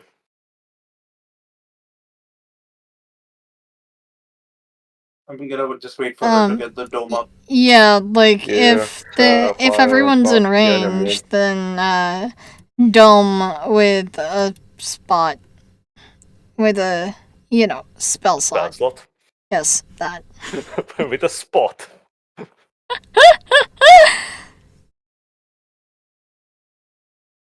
All right. So, with everyone corralled together in this space, let's say between two buildings, Emma, you quickly begin to chant and bring up Leomon's tiny hut. The magical force field spring into existence and immediately shutting out the shutting out the freezing cold that was engulfing until now. But still, somehow, that freezing breath of the wind seems to just barely be there. As if the barrier is not capable of completely shutting it out. And you can still hear the howl of the wind all around. And the man is still bleeding, standing in one place. Well, you wanna heal him a little bit, maybe? Yeah, I'm gonna get out some bandages and try to stop the bleeding. Maybe a cure wounds. Yeah, I mean, once I find the source, yeah. You Like- pull this man's pants down. Listen, as a medical semi-professional, As a medical hobbyist. yes, as a medical hobbyist, what needs to be done in the sake of medicine is what needs to be done in the sake of medicine.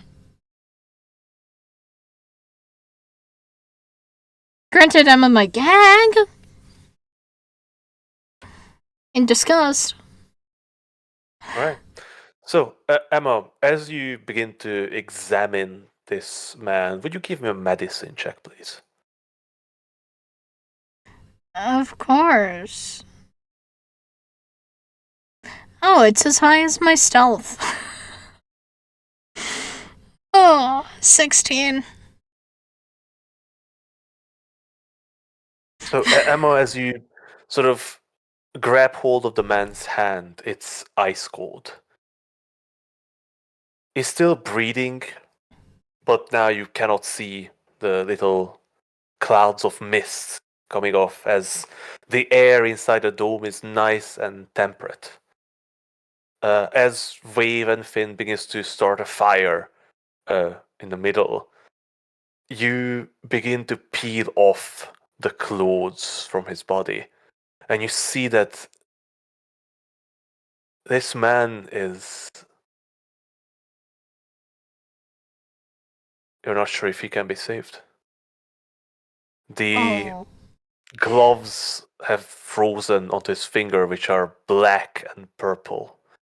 As you peel back the scar from his face, it rips with ice off a lot of skin, also blackened.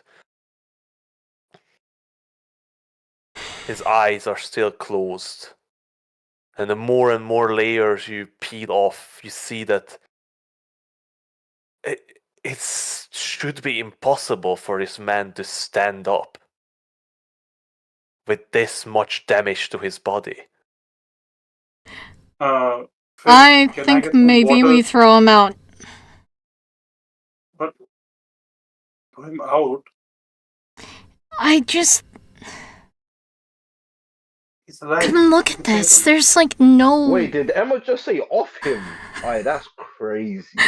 There's Take his no clothes. way. That's crazy. There's She said no take way his that this belongings guy... and put him out of his misery. He shouldn't be able to stand, much less walk. And he Phil, did. can I Emma, get we've some seen water? crazier things. Yeah, I'm gonna take the bag and produce a bowl for a drift. Can we heat it somewhere? Do we Hank, have some way to heat water? can I try to prestidigitation I mean- some of his skin clean if it's dirty? We'll just boil it. Or like with We'll just snow? boil it over the fire.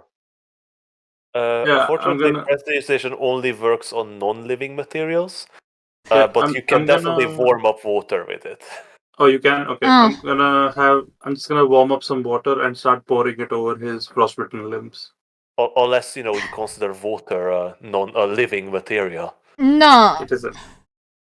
Yeah, I'm gonna start pouring Okay, water, so he doesn't warm like water. have dirt not on him? not hot boiling water, just like warm water over his Something to frostbitten limbs. melt damaged bits. Yeah.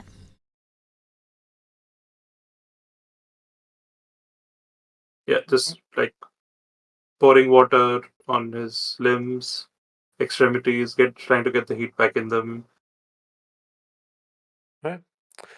So, as you begin to pour this, never-ending warm water onto the man's flesh, you see that it's warming back up. It's warmer to the touch. It's no longer freezing cold. And after maybe, the fourth or fifth pot of water, after a while, Wave starts to get warming water on the fire as well as Emma, warming it with magic. The man suddenly just collapses on the ground. That's good. That's good. That's normal. That's what should be happening. Sort of like face down, ass up, out, cold. I'm just Well, gonna cover slightly him. warm now. Since I'm already like warm because of the dome, I'm gonna take off my new clothes. Not the clothes, all of them, but like the coat and the cloak, and lay it on top of him. And maybe help him first get into a bedroll and then cover him in layers.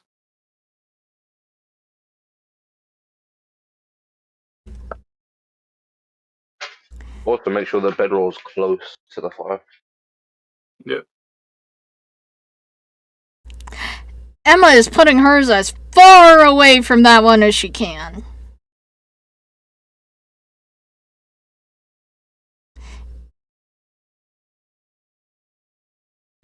Amalti sort of settles down next to the man, trying to give the figure the most comfortable laying. But then looks at all of you. I think you should go, all of you. You need to figure out what's going on here. I will try to look after this fellow. Keep the fire going. If Emma leaves, If I dome leave, goes the down. dome will fall. I can bring him into one of the buildings. Set a fire there. Just keep him warm, but we need to You need to figure out what the hell is going on here and stop Hey, the you know beat. we don't like to split the party. Just stay safe. I'm gonna Let's exit go, the dome guys. and find the. Wait a second, time. I'm just gonna go Yeah. outside, see if I can find a house first. I'm gonna see if I can find an empty house with Why like are a you looking for an fireplace. empty house? Yeah, just like I'm gonna start knocking on doors, and the Fucking first house that Goldilocks nobody over responds here. for, like the first house that I can see like a fireplace in, like like a chimney or something. All And the houses have chimneys. yeah, so I'm gonna knock on the first house, and if nobody responds, I'm gonna open the door, Yeah. break it down if need be. Yeah, so you basically walk up to the house next to where you've set up. It's a simple, single-story building with a chimney poking out at the top, um, with a wooden door and a small window on the front. You knock on the door and there's no response. I'll break the door down if I can. Sure, give me a strength check. Athletics or strength? Give me a strength one. You bastard! I hate you. And you push your shoulder against the door, but it doesn't budge. I ask Wave to break the door down. Wave just pushes his finger at the door and it swings Explodes. open. Explodes. Explodes in a shower of splinters. No, Wave it is One opens. Punch Man. Actually, Wave just grabs the handle and pulls the door. It was open. Just Oh, doesn't no. open It was just inwards. pull, not push. Damn it. With his thumb and his pinky, just grabs the door and pulls on it. What house door is ever push out and not push in? Oh, it's a fire. Why would house doors be push in? They're always pushing. No, they're Have not. you ever seen a house door, like the main door to a house that like goes out? Yeah. There are two Really? of them on my place. I think it's an Really? American thing. Oh, that might be an Well, where they American come thing. out? Yeah, potentially. Front doors opening outwards. Because like in Europe, it's like almost Is that an every American single thing? Is front door. that only an American thing? It's It could- probably an American thing. I I've think never seen one. most Well, I mean, European it doors also would- happens in Canada. Yeah. North Like- American Yeah, thing. but North, Like what they similar would have market. in Europe is like if you have like a small patio or something, the door would open outwards on that. Yeah, but that's in your house. That's not your front door. But yeah, your front door would definitely open inwards. Yeah. Unless, it's a fire door on like a big building, then it opens outwards. Yeah. But that's an American thing again. Yep. So, but yeah, you managed to open the door. The house is small. There's a small like living space where you stand in. A kitchen area with the fireplace with a couple still blazing embers at the bottom. Still blazing? Like sort of like just like they're not burning, but they are clear that they were burning perhaps a couple hours ago. Like there are Oh, some like embers in smoldering. between the ash. Yes, or smoldering. Yeah. Um. I'm gonna ask There's Wave. a couple simple furniture, and to the side there is another door, perhaps leading into another chamber. Yeah, I'm gonna get the fire going in the fireplace and ask Wave and Finn to bring him in and put him next to the fireplace. I'll lay down if there's any hay or cushions or mattresses or anything like that. Come on, I'll put them down. well, those would be in the bedroom most likely. I'll check that. All right, Adrisht, as you open the other door leading to the only other room in the house, you see a bed, a double bed, with two people laying in it. Oh. Do they wake up? They are laying under a thick duvet with their eyes closed, staring up, His clothes tearing up. facing up, Um, with their closed Are they eyes breathing? staring at the ceiling. excuse me, this is an emergency. We found a man outside. He was frostbitten. We had to come into your house to warm him up. I'm sorry. The two figures Hello? continue laying, unmoving. Oh. I walk up to them. Are they also cold as fuck? Not particularly. Like, their faces are slightly cold, but it seems the house is fairly warm. It seems that that fire was warming up the house quite nicely. I try to shake them to wake them up. They don't seem to react. My detect magic is still up, right? Yeah? No, nothing. No? No magical effects on these people. Crazy. How? Hey, are they breathing? Yeah? Guys, there's more in here. More? I'm gonna cast suggestion on one of them. Alright. Say, I suggest you wake up now.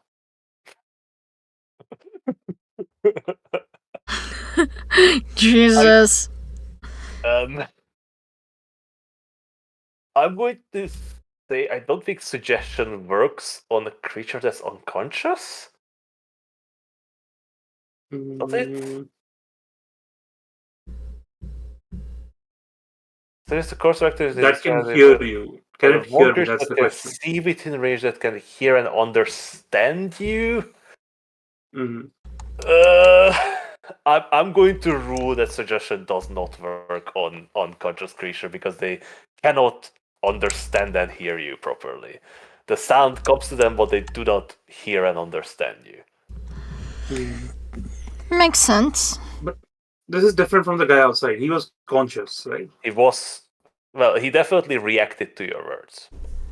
Mhm. He was affected by the suggestion. Are these people breathing?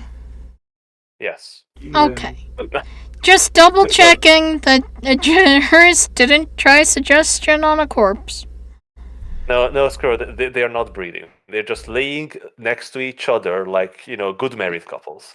Well, you said they weren't moving, so I had to double check. It's the medic in me. Mhm. So, what do you guys do? I'm gonna use another spell. I'm gonna cast command. Ooh. And I'm gonna He say, said, I'm not asking. Tell him. and I'm gonna say, wake up.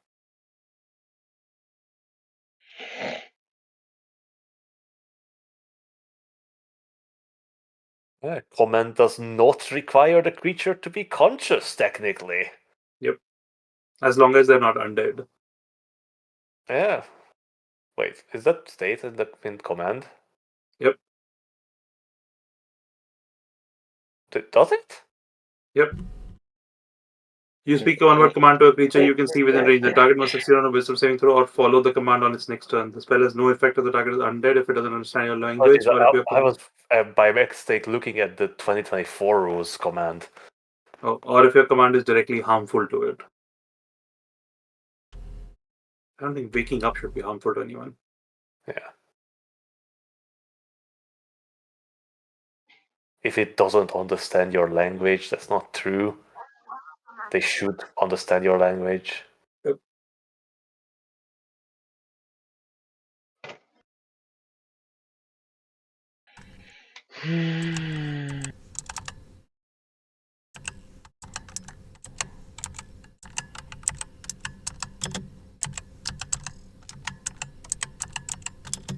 Give me a divine guidance roll, Ardy. God damn it, I hate you. You got this. My spells work sometimes. Oh no, it absolutely worked. I'm just going to, make you make a decision on my part. Bastard, I hate you.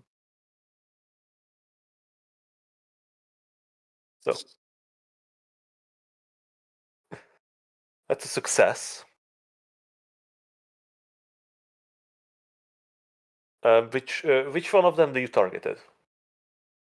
The woman. Right. The woman's eyes fling open, and she lays there, staring at the ceiling, rarely blinking.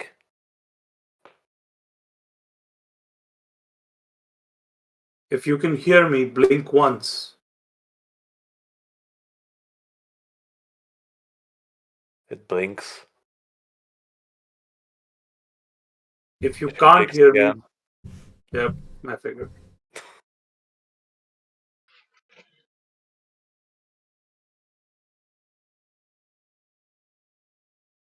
Can I see anything in the eyes? Do they look aware at all? You just sort of like staring into nothing. Do you know, like the pupil test where you like move a light around and see if they can follow it? Hold a torch into her face. More like my eye. I just move my eye around a little You bit. just look into your eyeball with your eyeball. Yep. Does your eye produces? I don't think your eyeball produces light. It's a gem. It reflects sunlight. Yeah, but it's at the end of the night. I create a light. Dancing lights by it.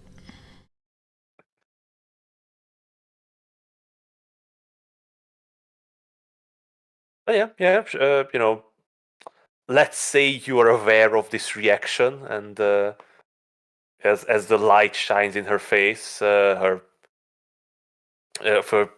pupils. Dilate. No, it's the opposite. Yeah. Undilate. Undilate, yeah. Shrink. Or they constrict. Constrict. Constrict. Thank Yeah, you, Gani. because it's a sphincter. But they don't move at all and follow the light. No, they just stare ahead. This is fucked up. I look around the room and look around the house to see if I can spot any bottles of mead or any flagons of mead. There are clearly some. Um, there are some bottles in a rack. There's no like open I'll tankards of mead. There's I'll a pour small them barrel on the out side. one by one. I'll pour them out one by one to see if any of them resemble the one that we had at the tavern. Well, yeah, they look very similar. It's sort of like this deep No, not amber similar. color with a nice head when you pour it into a flagon. I'm looking for the same coloration, the same smell. But those were glowing with magic as you saw it through the barrel. I still have that spell up. Are these glowing with magic? They are regular old bottles. Are there any remnants in flagons that they've drunk out of that have magic? Nope. I go out of the house and leave a Malti with him. And I say, or I'll go down and where they've got a Malti in them, and I'll just say, there's more of them upstairs. None of There's them are no reacting. upstairs. It's just this room, Oh, next door room. there's more of them in the bedroom. There's something wrong here. They don't seem to be able to listen to us. They're there. They're alive, but they've seemed to lose all sort of. They've seemed to lose all kinds of brain function. I don't know. It's like they can't hear us. It's like they can't respond. They can't control their bodies. They were both sleeping when it happened, and I just woke one of them up with a spell, but even so, she's just completely frozen solid. Not frozen as in cold, but frozen as in can't move, can't respond. Hmm. But but you said there was no magic affecting them. What could cause such an affliction? Maybe it's the mead. Maybe Maybe it is there's a some other kind of long-acting poison. paralytic. Yep. Weren't you able to notice magic in the mead before, though? I checked a few flagons of mead in their house, but there doesn't seem to be anything that's magical, or at least none that I've seen. But if it's a poison, not all poisons are magical. Yeah, but the one we saw there was back in East Haven. But you're right. I think we need to go to the brewery. I think you're right. Amalti, why don't you stay with them? See if you can just keep him warm, and we can start looking around the town, maybe.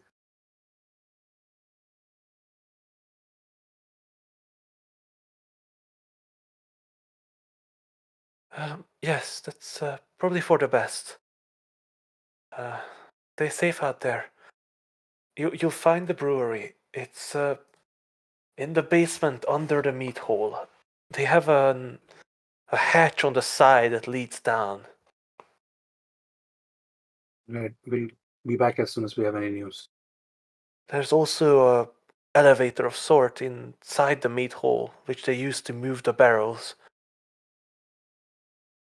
Got it. Okay. Alright, stay safe. And I'll head out. Right? So yeah, you leave Amalti and the dying man behind, and one unconscious and one sort of conscious person. What do you do now? Heading to the mead hall. Yeah. Time to investigate. I could start playing a song right now that'd be fucking funny. But my fingers aren't fast enough. So, guys, I need like 5-10 minutes, maybe. Yeah, maybe we can take a quick break. Alright, I'll be back. No. Okay, never mind. My fingers are fast enough. Wait a 10-minute break. Shit, I fucked up.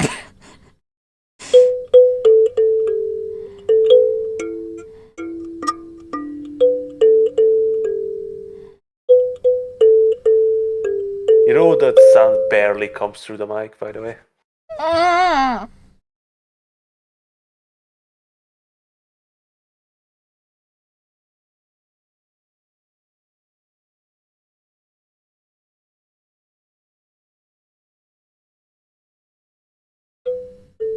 Okay. I see what's happening.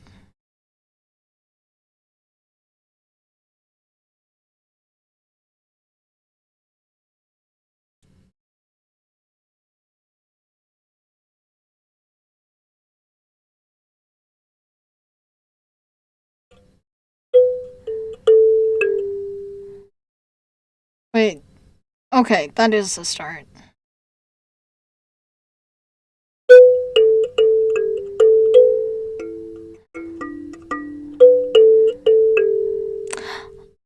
I got fast enough! I didn't think that would be an actual thing.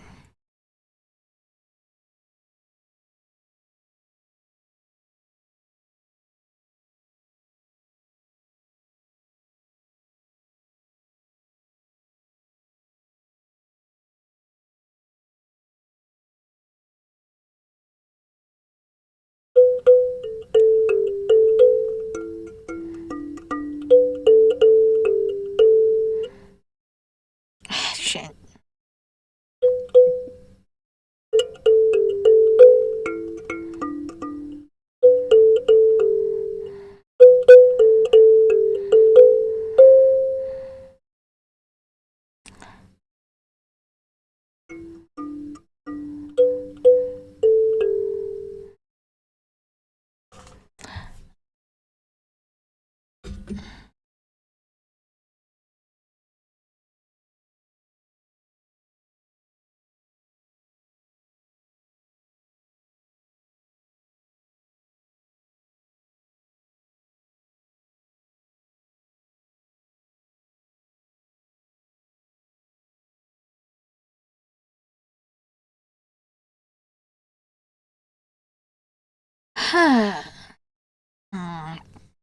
Okay.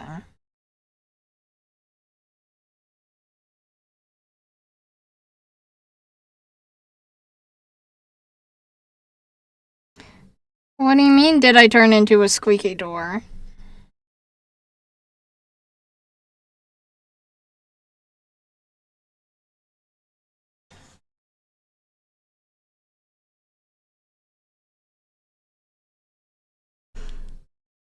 While this break is happening.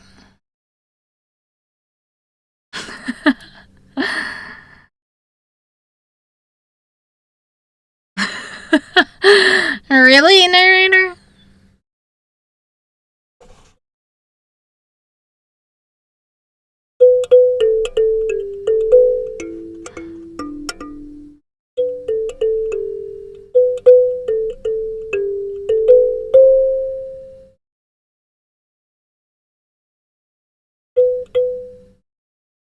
Wait.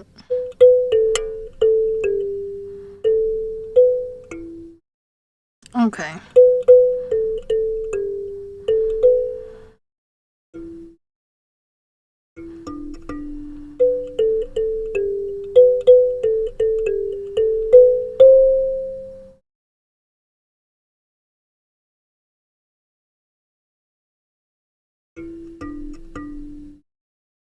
Oh, it's that part. Wait.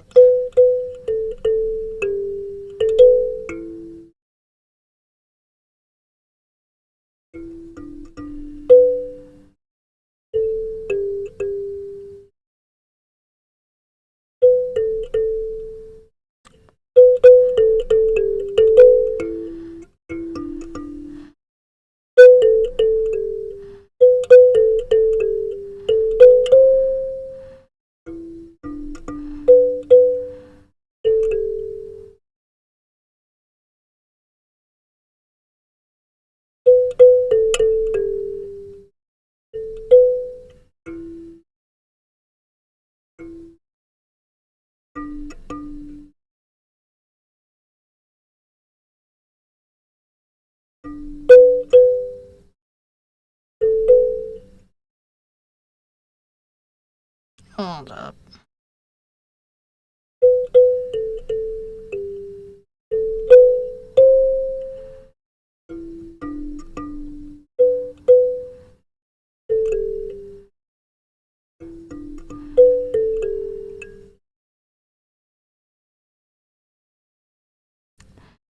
Don't worry about that, I am drinking water.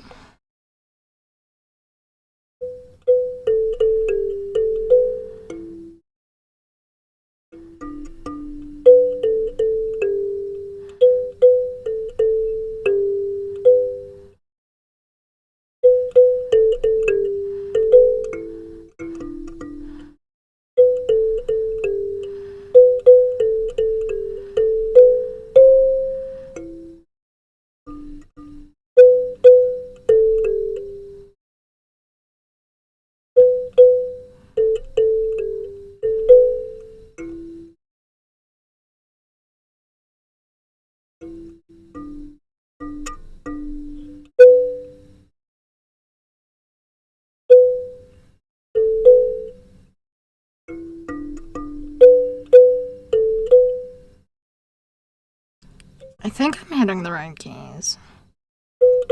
Scooby-Doo.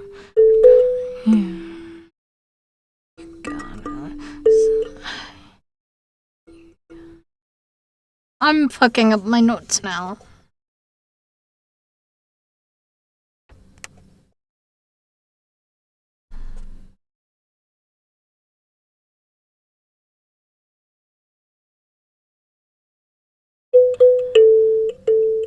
Shit.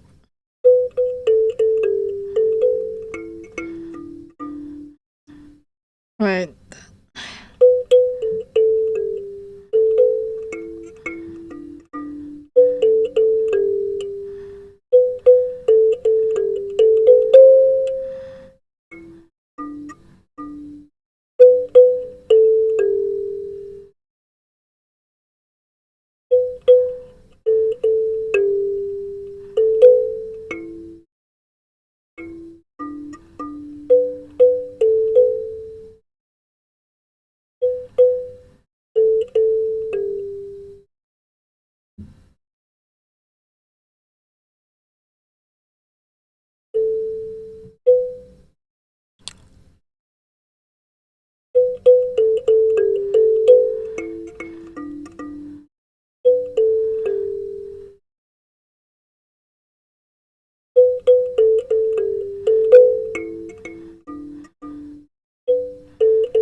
Wrong note.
Right.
fingers really like those notes for whatever reason.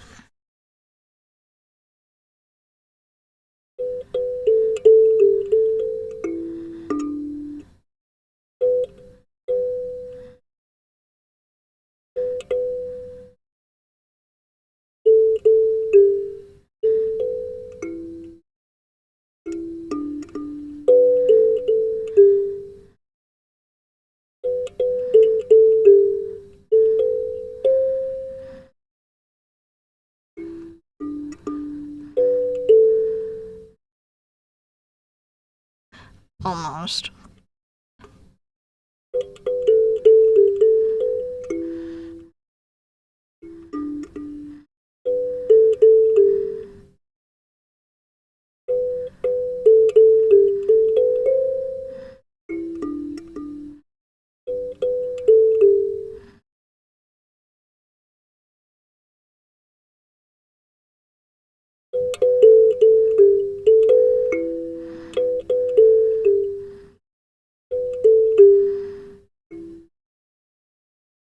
Hmm.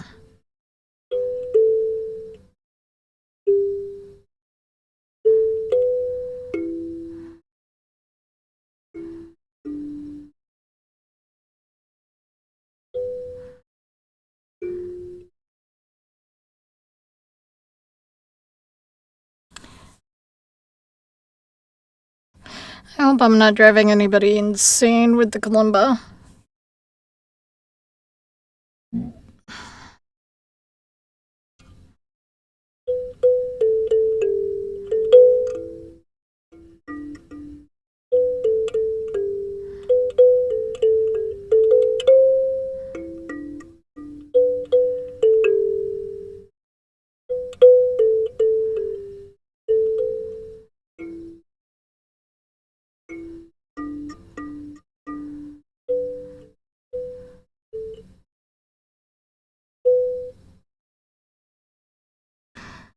Ugh.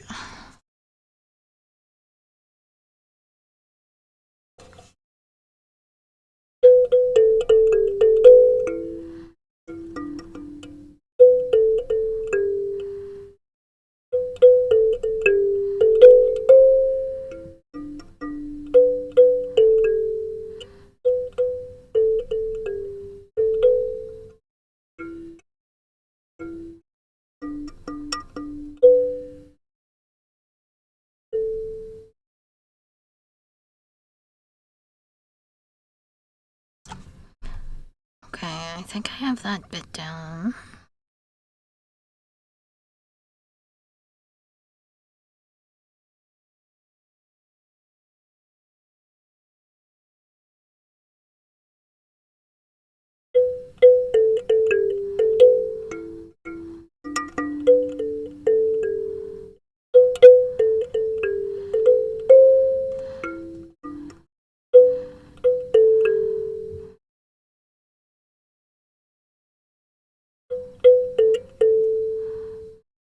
Okay. 77665.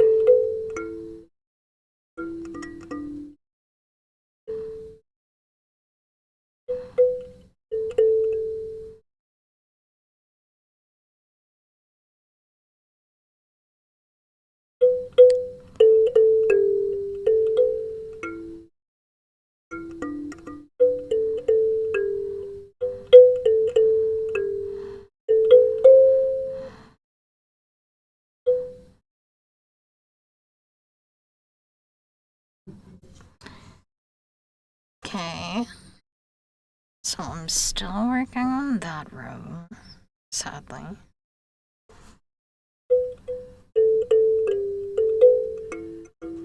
I'm back. Oh, and we lost Gonny at some point. Yeah, at Rapid. some point. Oh, there he is.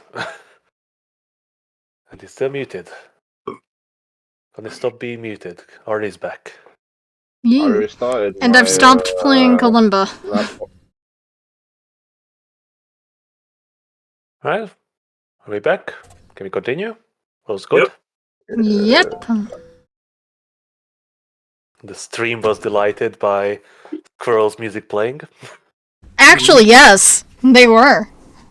Mainly because it's only my best friend in chat, and she's the one who got me the fucker. So she's a Finally, little Rachel, biased. playing with my gift. Okay, listen, currently I have... That thing has held my attention more than this fucking PC. If I For could the to say last that more than my week. game. No! I've only had it for like a week. Well, to be honest, you only remember as far as 1 week in my game, You know what? That's fair. and we haven't played last week. So, True. Yep, we're going to the brewery. yeah. What is the music I wanted to add to this to make you all miserable? Da, da, da, da. You bastard.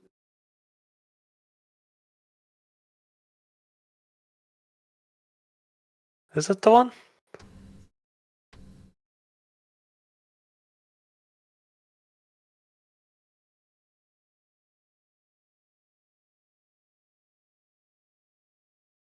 Ah, yes, that's the one. Oh, God.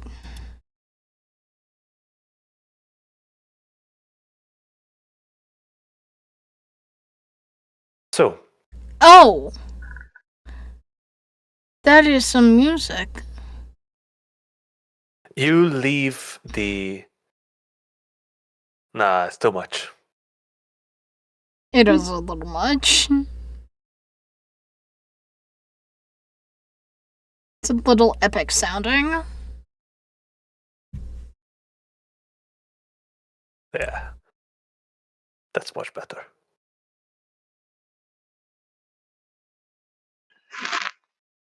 So, you leave the house behind, closing the door on Amalti and the people.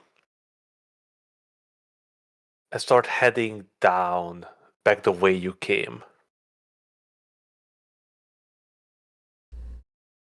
Ahead of you is the large meat hall building, the biggest building in the entire town. 2-story long house with a side building with multiple chimneys along its roof ridge.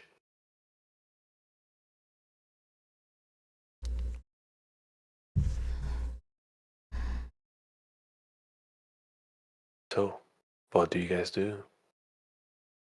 I'm gonna look around it to see if I can find the entrance that Amalti was talking about. I'll tell Emma to go one way and I'll go the other. Mm-hmm. So, as you approach, you see multiple entrances. There's a little side door um, on the sort of side building of the meat hall that faces the street. As you move around, you see that there is a large double door facing the docks on the meat hall. And as you circle around, you do see a spot next to the building where there's this slanted um, double winged trap door next to the building.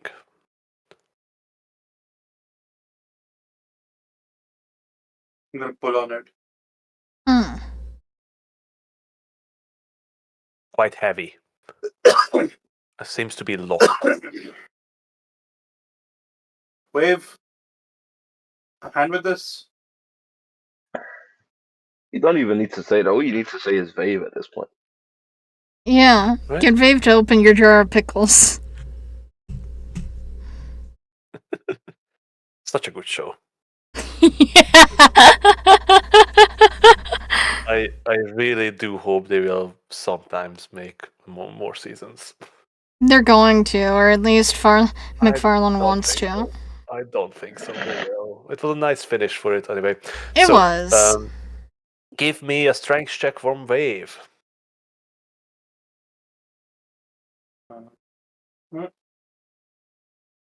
Oh, this door doesn't immediately splinter. It's a big, heavy fucking trapdoor. Watch. It's Wave's also gonna locked. try. Wave's gonna try. Strength check or Yeah, strength check.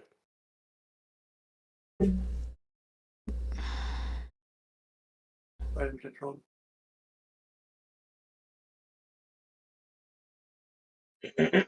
Mm. Hey, when is Blade getting a level up? I need to put some ASIs down.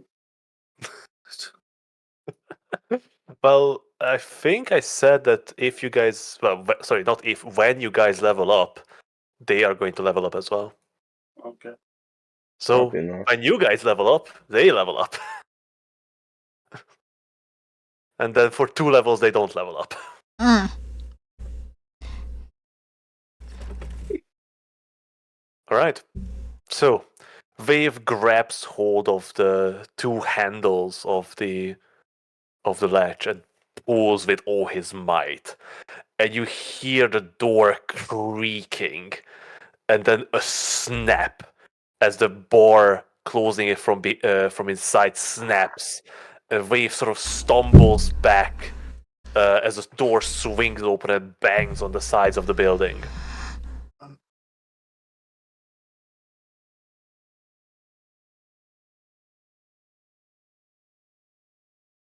Who wants to go first? Um. I'll go in first. Right.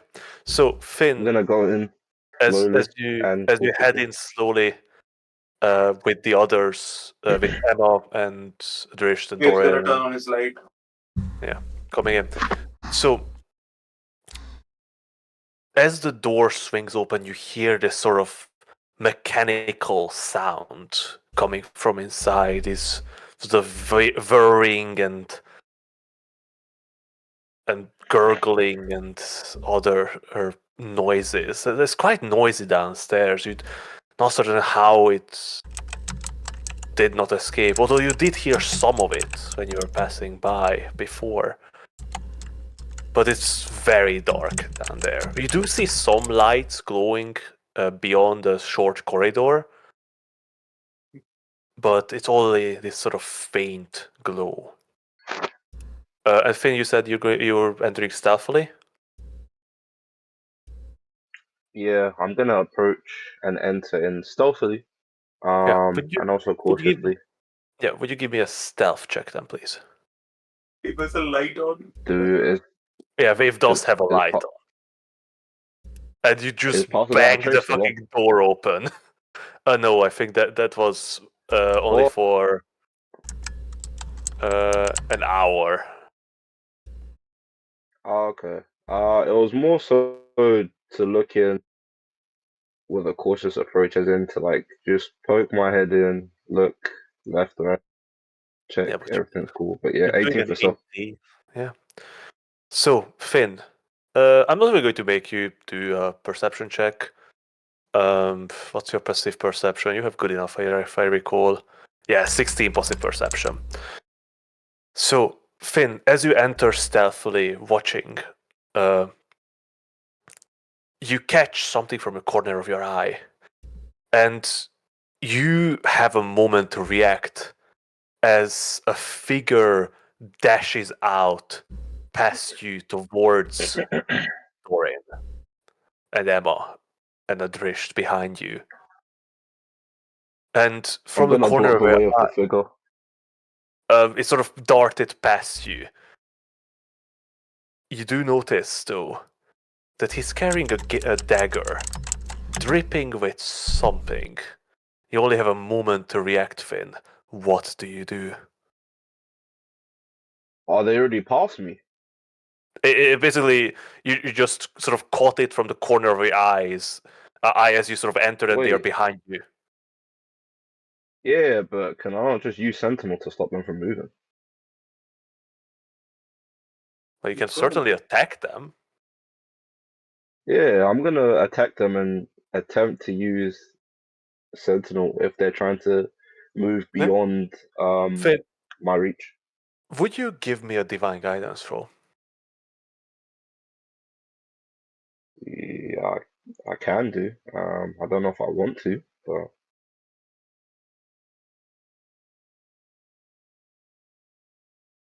9.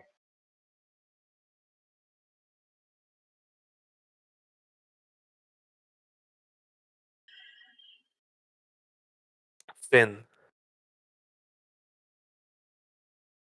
you see the figure moving. Your reflexes are there. You get ready to strike.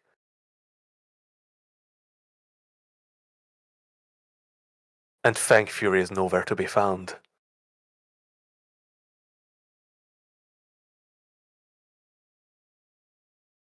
Wait, what? It The does fuck? not indeed jumps into your hand for action.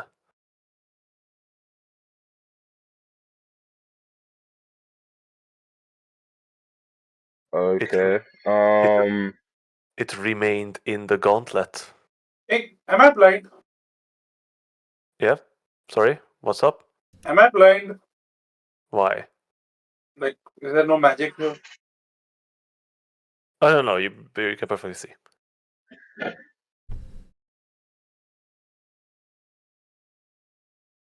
Can I respond by using a cloak instead?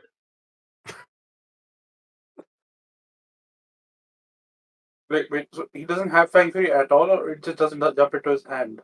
Yeah, basically, what I'm trying to explain is that thankfully, like It's not when listening to me. when Finn Finn is making his attack unarmed, thankfully just appears in his hand from the claw fury. The one of the claw disappears and the glaive appears in his hand, and it did So the claw not doesn't when he turn into the glaive. when he tried to make an attack. So does he just make like an unarmed attack? Yeah, how does it work? What will you do, Finn? Your friends are in mortal danger, possibly. Or they are just at a mild annoyance. Who knows? But I that mean, yeah, I wanted to try and I wanted to respond by using the cloak, but if not, then I'm just gonna make an unarmed attack.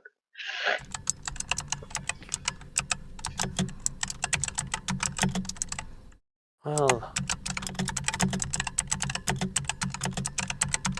all right. Let's see. Do you want unarmed attack, right? Yeah,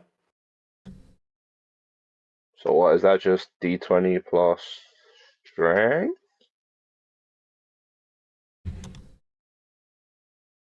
yeah. So,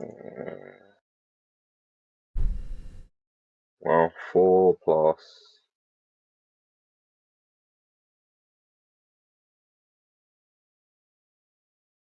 No, that's my saving throw. Sorry.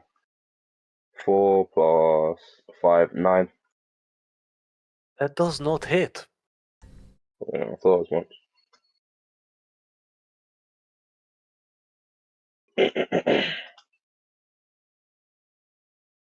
The cloak figure manages to get past you, Finn.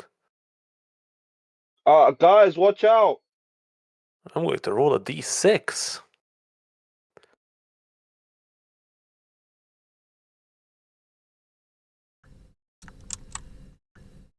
That's a 3. That's going to be an attack against Dorian.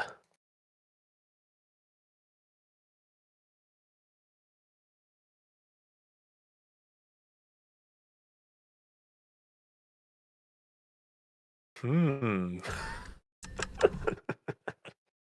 Are we What's surprised? sorry? Are we surprised? Yes. Dorian's AC 17. That is a hit. Wait, hey, we can't react at all during a surprise round, right? Well, you had a reaction because you. And Wave doesn't get surprised. Yeah, Wave doesn't get surprised, but Wave is behind all of you. It's not like a round of combat have started. This guy just rushed past, attacked, and that's when we're going to start a round. Wait, so I can't use my reaction You did, right? You tried to anymore, right? attack him. Hmm. Yeah, trying to say, alright, fine. No.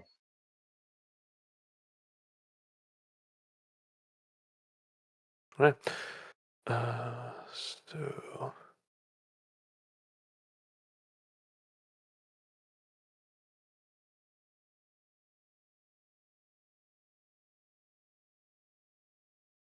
Well, thankfully, the guy did not crit. Mm. He just managed to hit Dorian.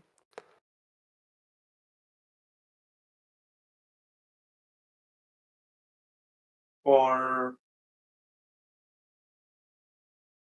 Because that would have been really bad.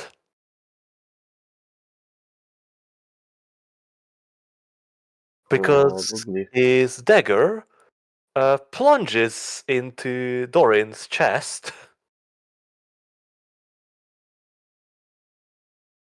where he takes 38 points of damage. Holy shit.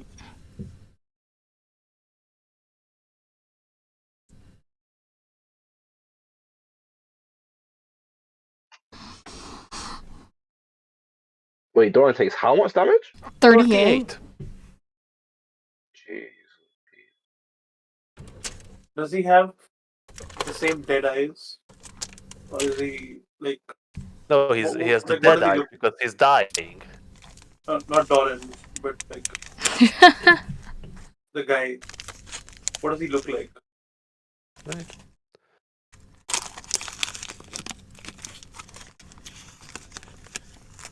So, in front of you, you see a man. He is wielding the a large dagger in his hand. He's sort of in his late 40s, a bit disheveled looking. His dark hair is a mess. He has, much more than a 5 o'clock shadow on his face. He has somewhat of a crazy eyes as he's ready to jump on all of you. Would you guys roll me initiative? I don't think we're going to go into combat, so to say. But it's basically just going to be an order of actions if you guys going to act before him. Mm.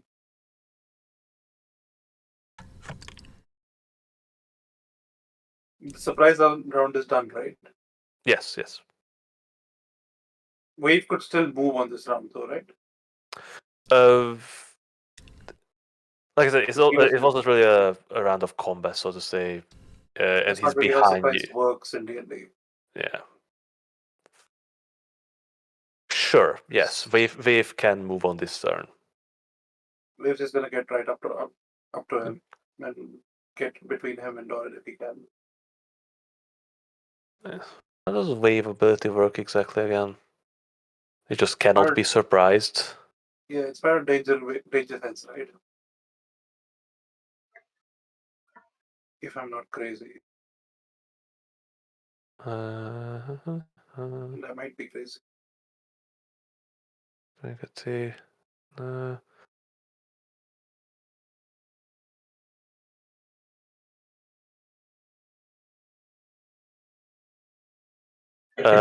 It's feral instinct. If you're surprised at the beginning of a combat, you aren't incapacitated.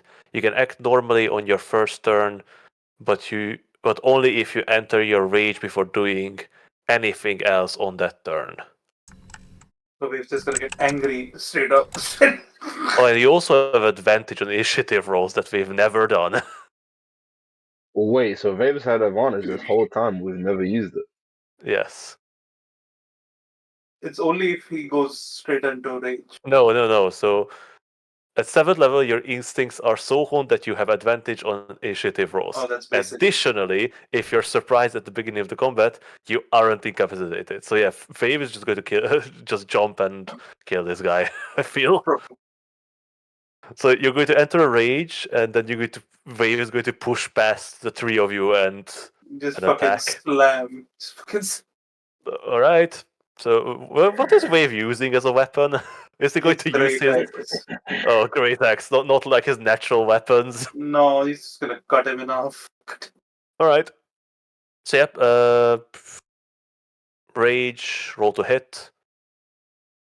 Are you attack recklessly? Great weapon. No, you don't have great weapon master. He doesn't have great Oh yeah, weapon you do master. have great weapon. Are you doing great He weapon does? Oh, master? yeah. Yep. Cut him enough. That's the goal. Yep, go ahead. What are you concentrating on, Doran? Probably Oh, the pass blood passes out, test. true. Oh yeah, definitely. Yeah. But that's down. He took like a fuckload of damage. Yeah, Wave wouldn't be so violent, but this guy like nearly killed Doran. But Doran is dying. He has 0 hit points. Wait, what? He We had did get a 34 short rest, right? Yeah, but Because nobody healed up Doran. Oh man. Okay. Oh. Wave cuts him in half. Wave cuts him So in half. that's a natural 20. Roll damage. Wave cuts him in half. Oh jeez. Oh, that's And a you shit roll. Yeah, but you reroll the ones, right? The 1 and 2. Or not? Does he have savage attack? I don't think he has savage Oh no, attack. he doesn't, yeah. Yeah. He should get that. Yeah, sure. So it's all I get savage attack instead of fucking 18 strength. So it's just 26 damage. Yeah, it's just 26 damage. Just. So does he cut him enough? Does he have to attack him again? Not quite. But the X is definitely embedded sort of next to his neckline, through his collarbone, and stops somewhere in his pelvis. So he's dead. Oh. Blood and gore spills everywhere. It sprays straight up onto Wave and down onto to Finn, and then the figure just sort of slumps down from Oh. the X. He's Very gonna finish dead. the job.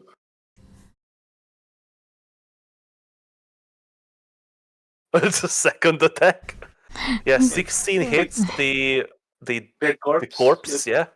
Yeah, Yeah, he cuts him He's enough. dismembering the corpse. No, you just finishing the job. just Make straight for the crotch area and just yeah. Cut it split from the other side, meet in the middle. Chat says that's impressive. You do deal 1 damage. No, it's actually 16. Oh, it wouldn't have hit then. What would it have? It probably would. It's a corpse. It's a corpse, and it doesn't have a lot of Wait, AC. is there any hope of bringing it back, or is it like finished? Oh cut it in no, half. there's absolutely no way of finishing or bringing that guy back to life. I mean, let's be real thing. There's no way of bringing him back to life, but we can certainly use Speak with Dead. Yeah, I did describe you cutting through his neck and not through his, Not the head. his head. Yep. Yeah. I am glad that you noticed that. Yep. I was very specific to describe it. You were. But in any case, there's a dead guy now, and Doran's dying. What do you guys do? Well, obviously I pump a heal into Doran. Yeah, let's just do a quick death save for funsies. Roll the one dice. Nah, he would need to roll more than one once. No, but it's funnier if it's one and he dies. Nah. I just rolled an 8. Stabilizes him, I guess. Also, I would like to use an armband on this heal. Yeah, that's a Yeah, it's 3rd level cure wounds. So that's 3d8 plus 3d8 plus your wisdom. So that's 24 plus what? 28? Is it? No, no. So your charisma mod is plus 3. So that's 3d8. So that's 27.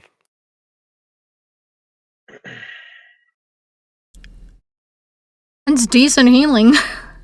That's great healing. Some could say greater. All right. What the hell was that thing? Maybe who was that thing? Maybe. Although, with the way that it attacked, I'd imagine what is more appropriate. I took a look at the blade he was holding. Is it just like a normal dagger? Just a dagger. Like not poisoned or anything like that? Doesn't look like there's any obvious coating on it or anything. There was. Oh. How's Doran? Yeah, how is Doran? Alive? Poisoned? Nope. The poison already did the damage? Probably. Okay. Let's head further and see what else is in here. I'm gonna check his body quickly to see if there's any markings, any identification, any Yeah, are there any items on them? any candles, any lighters. Yeah. Yeah, just anything useful at all. Yeah, give me an investigation check, Artie. Can I have somebody help me, please? Can I help? You can Audrich can Or maybe- pat down one Yeah. half, you the other half. Doran, do the good shit. I'm asking for slaps, guidance. slaps your ass. That's guidance, right? That's guidance. No, he just passive aggressively tells you, do your fucking job. Oh yeah. Huh? Ooh. D4. Oh wait, I have it advantages like that. Or you don't need it, but you know. You know, That's could 20. get that net 20. Not Yeah. 20 though. Dirty 20. Right. That's a good roll, though. So as you're standing sort of under the setting, is it set already? The moon. Probably. Yeah, That let's lady in let the moon. the moon has set is just the starlight sort of shining through this hatch, and you sort of rifle through the belongings of this half a man, and then the other half a man. You don't find much. There's a couple coins in his pockets. You find some items that you would associate with brewing tools. Mhm. But you do find something in an inner pocket soaked with blood. Oh. It is a folded piece of parchment. I prestidigitate the blood away. As the blood simply disappears from the piece of parchment, it reveals an inked letter addressed to a man named Liam. Mhm. Let me just show you the letter. Ooh. I'm only showing it to you, Artie, so you can have a nice little read. Mm.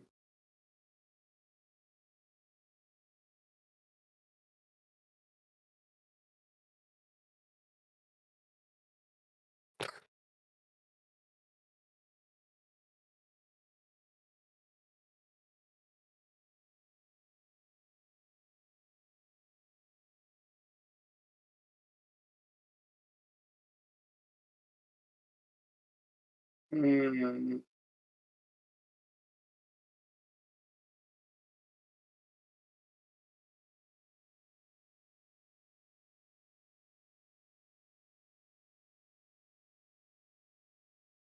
Mm. I just love this image of Adrish finding a piece of paper and then just sort of reading it to himself and silently humming while the others are looking at it. Looking at him with bated breath. Yeah, so This guy's working for the crown. I'll read the letter out to them. It's to this guy, I think his name's Liam. Says this time, the time is now. The aegis has arrived, and already the meddling disrupts our work. There is no luxury for hesitation. We move forward without delay. The experiment at Red Larch yielded results beyond expectation, and Lady Gloom assures me her creature was but half formed.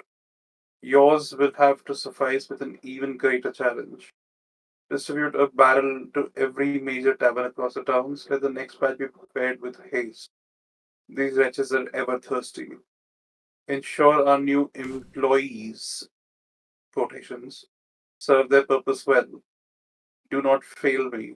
The master's patience is thin as a blade's edge, and Lord Ashgrave's judgment is colder than the grave.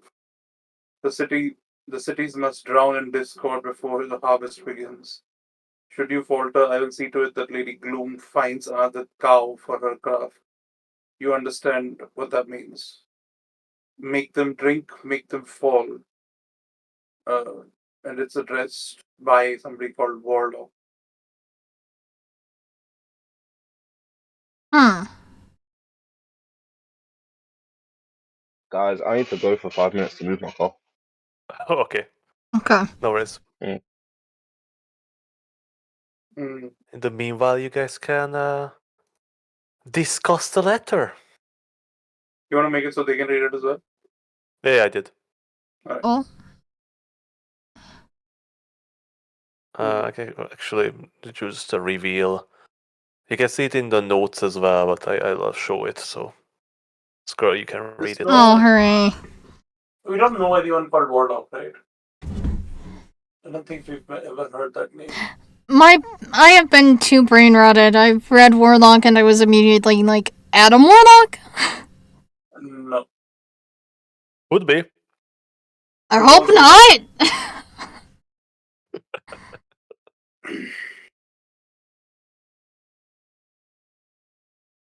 Now it is. If it's Adam Warlock, we're fucked. We can blame my boyfriend. He's the fucking Marvel nerd that put all these names in my head.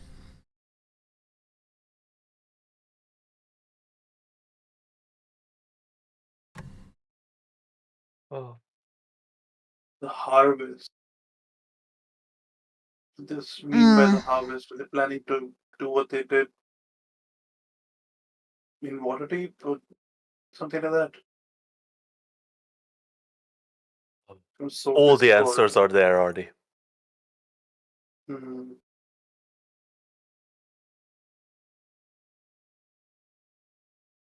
Red Larch was where we fought that fucking, like, that town where we fought that abomination from Gloom, right? What do you mean? Like, we fought this human body amalgamation thingy from Lady Gloom. Was that in Red Larch?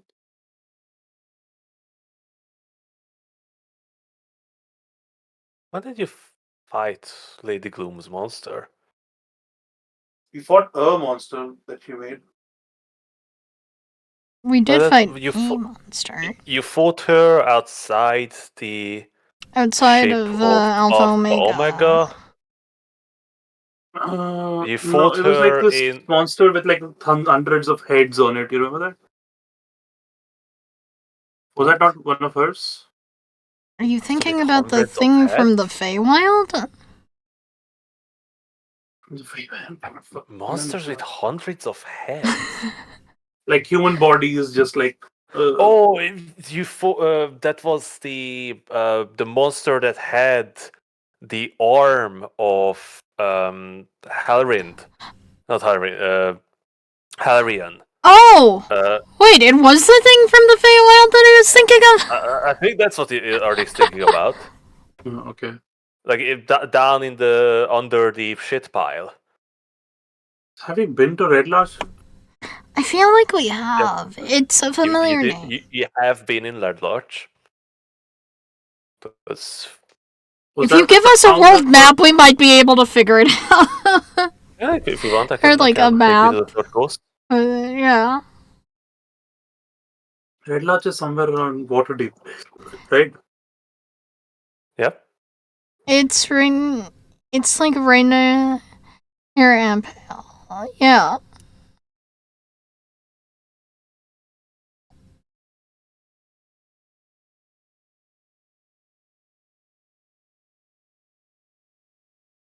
Also, excuse me? That is a fucking awesome name for a forest. What the fuck The do we Great do in Red Garden. Lodge? Or Westwood. Which one do you think? Crypt Garden. And yes, I know we've had this map for ages. I just hadn't really paid attention The thing to is, that like, area. the fucking naming conventions for these contents are fucking ridiculous. Because, where you get the Crypt Garden, the Trollbark Forest, the Weathercore Woods, and then you get Southwood, Westwood, Forgotten Forest, Misty Forest. Yeah. To be honest, like, if you scroll a bit further down, there's an even cooler named forest.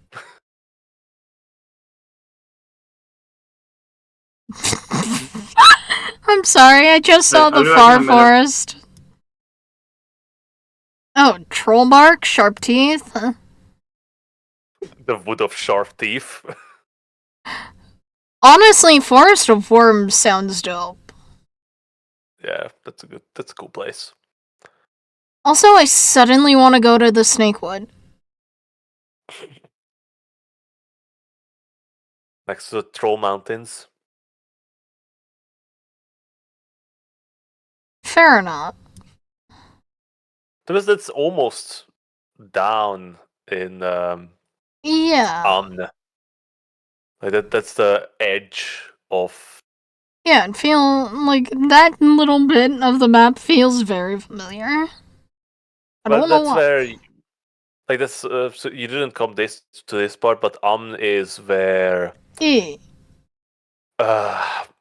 Daromar is. Sorry, not Daromar, but so south of that is Stentir, where Daromar is. So we sort of skipped Amn because you took the ship. True. Like Velen was sort of part of just barely because it's at the end of that peninsula.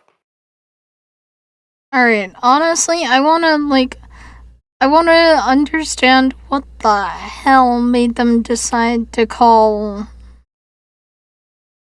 the, like, because a lot of them are like something wood or wood something or forest. And then there's just Ardeep. Probably has a good reason. Like, chat? Do you know? But first of all, it is the Ardeep Forest, also known as the Faraway Forest or Elfwood.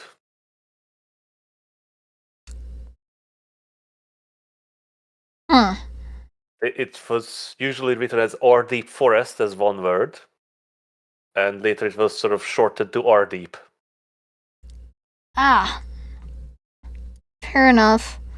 Also, I love that means there's a far away forest and a far forest. Sorry, I'm giggling too much. I wonder why was it called a Faraway Forest? It's fairly close. Yeah.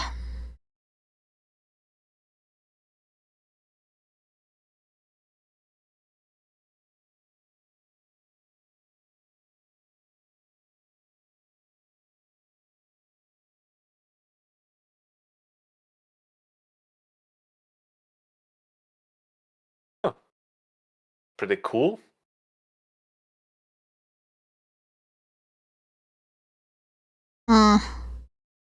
So apparently, at one point, a floating fortress of stone giants was going around. Oh.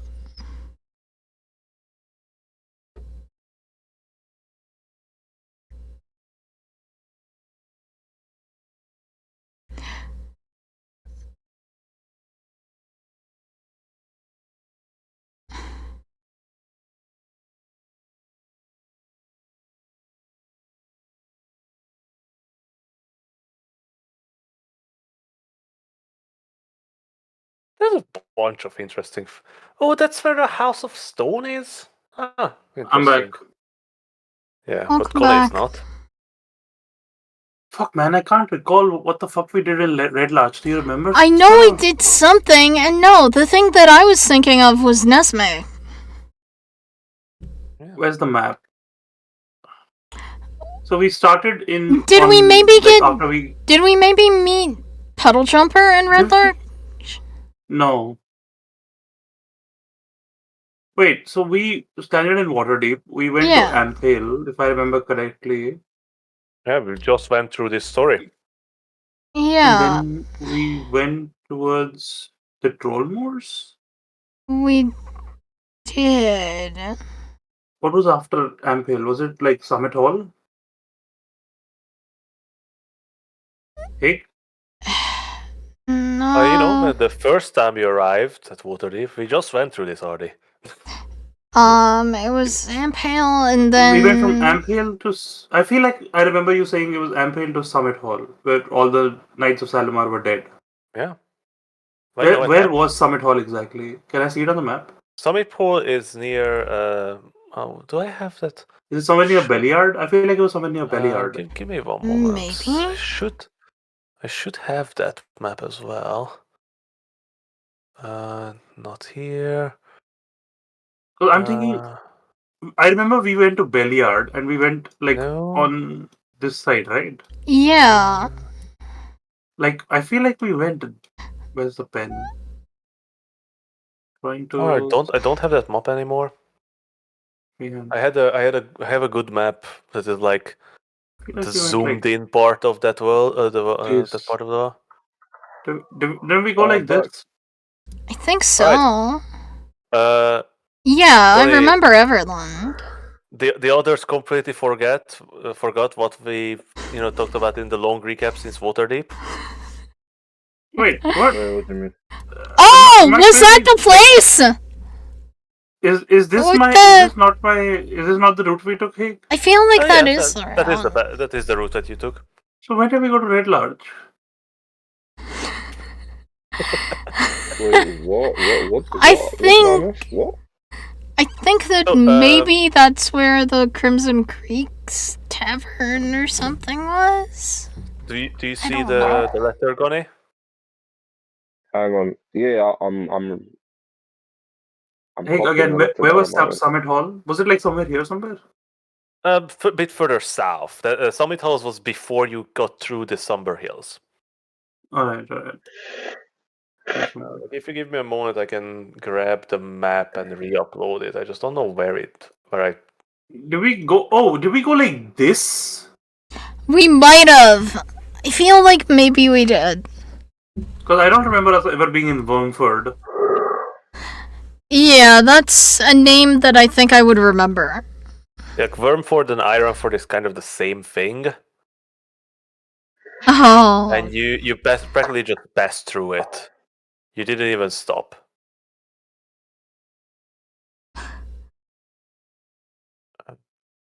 How do I delete this? I can't undo anymore. You can go into. I can delete it for you. Nice. Okay. Yay. There's a Okay, continue, clear Brian. drawing. You can just select it and then hit delete as well. So we went like this. You're saying? Maybe?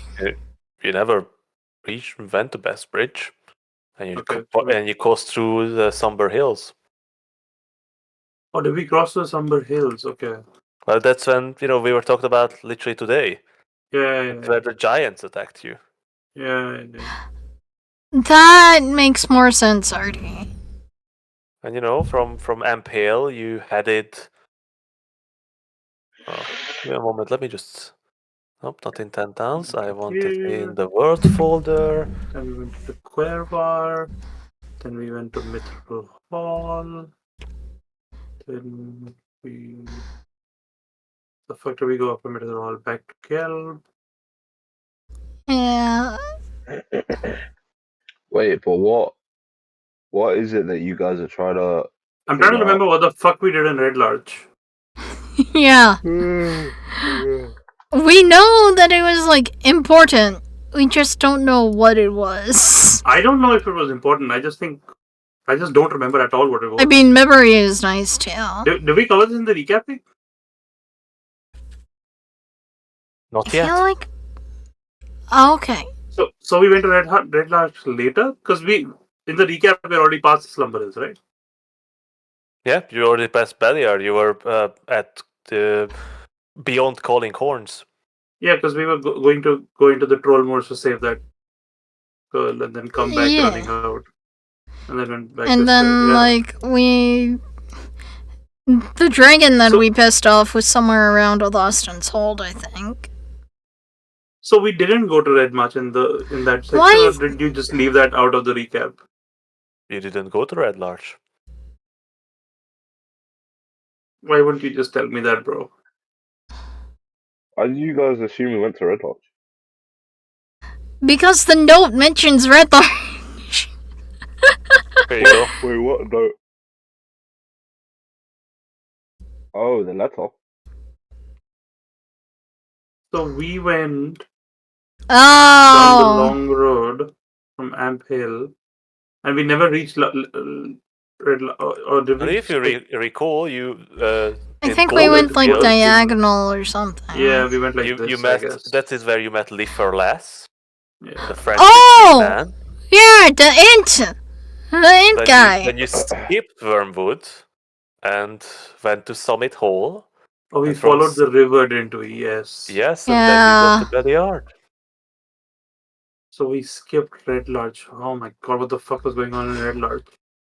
I feel But you like did maybe go we to should have Red gone Larch. to Red Larch. Oh, you did? Oh? See, now I'm really confused. Well, Welcome to my Did you- day-to-day. did you only travel from Waterdeep once? No. Oh yeah, we did travel from Waterdeep later again, didn't we? Uh-huh. After, After we got a call that there was something fucked up with Waterdeep again, your family had to get out. No, it was after Alpha Omega. I think. Because isn't that when, you put the huge thing into the harbor? Or something? Wait, are you talking about when we got Puddle Jumper? Did we get Puddle Jumper in Red Larch? That's, Is Red Larch where that's the fucking... what I said. Red Larch is not the place where the fuckers live, right? No way. What No. fuckers? No, Puddle Jumper's people are up in, like, Long Saddle or something, I think. Yeah, they're in Long Saddle. Yes, exactly. That's Long Yes. Saddle. You're right. But did we My memory find cell Puddle is working Jumper? its ass off. Why did you go to Red Larch? What did you expect to find in Red Larch, Emma?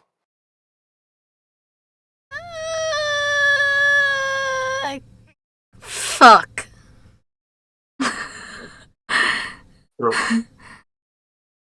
Oh! So we haven't- Oh! My fucking girlfriend! Your girlfriend was in Red Larch? I think I they mean, sent that's when her. we got Puddle Jumper, no? Yeah! But what... That is where we got Puddle Jumper, isn't it? Did we fight a monstrosity there? Was there Are something you wrong guys with the thinking Red Larch? about when we left? We left Waterdeep. This It's- was after we came back. Yeah, from I the went Feywild, to. right? I, like, bullied you guys into trying to find Adelaide, and that whole adventure led to us getting Puddle Jumper. And then From meeting the people in Long Saddle. Right? Why don't I remember anything that happened in Red Alert? I feel like I've blacked out this whole town. Like, I remember what happened in Senate Hall. I remember roughly what happened Well, with Red the Lodge happened dragon. much later. Oh? Oh, was it? Was it actually like? Okay. So you're quite in the quite a right track. So after you have um, left the ship of Alpha Omega, Mm. you attempted to teleport, And we got and instead sent. you ended up in the plane of elemental water. Yeah. Mm-hmm. Yeah, And that was something Thankfully, tried to before eat a Drist. and thankfully, you have dropped out into Waterdeep. Mm-hmm. And from there, you have learned distressing news, Emma, didn't you? Oh, the You you yeah. learned about the magic further spreading for Adelaide. But that Mm-hmm. she'd been taken to Yeah, we were heading to Long Raka. We Saddle. were heading to No, Raka, no. man. You were learned that she was at Red Lodge with her relatives. Yeah, Oh yeah, in the Oh. tavern. yeah. We entered into. I don't know. Was it meant to be called the Shining Swords? I've written the Swanning Swords here by Yeah, mistake. it was the Shining Sword. Yeah, yeah. Session one. Well, mine was just 115, but for Higa it was probably like 114 or 130. Yeah, the Yeah, Shining we met. Sword. Yeah, the early folk. Yeah, and then they told us that like they left or something. Yeah. But Yeah. Wizards. They have called wizards from Longsaddle who have came to examine the and then affliction taken causing her with trouble, them, right? and they use magic to instantaneously return to their home, leaving Leaving Puddle behind. Jumper in their I was their right. in their garden. Yeah, Okay, so so we if took you're Puddle right Jumper home. from Red Lodge, right? But we still don't know what the fuck this monstrosity in Red Lodge is. I mean, The probably Puddle Jumper. experiment in Red Lodge yielded results beyond expectations.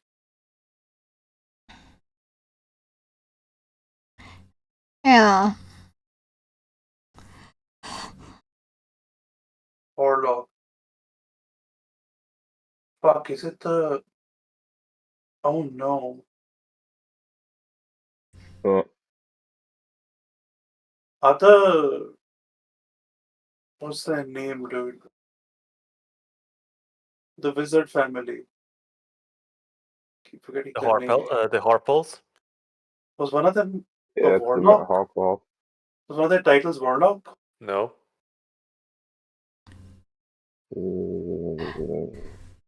they all have funny names They all like had very funny Harkle names. and Biberdu. Hardcore. Yeah.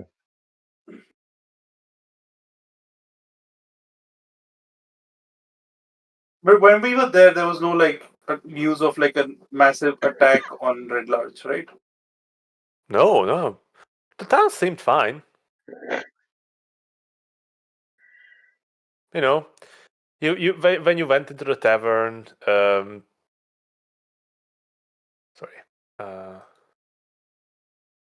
just a moment.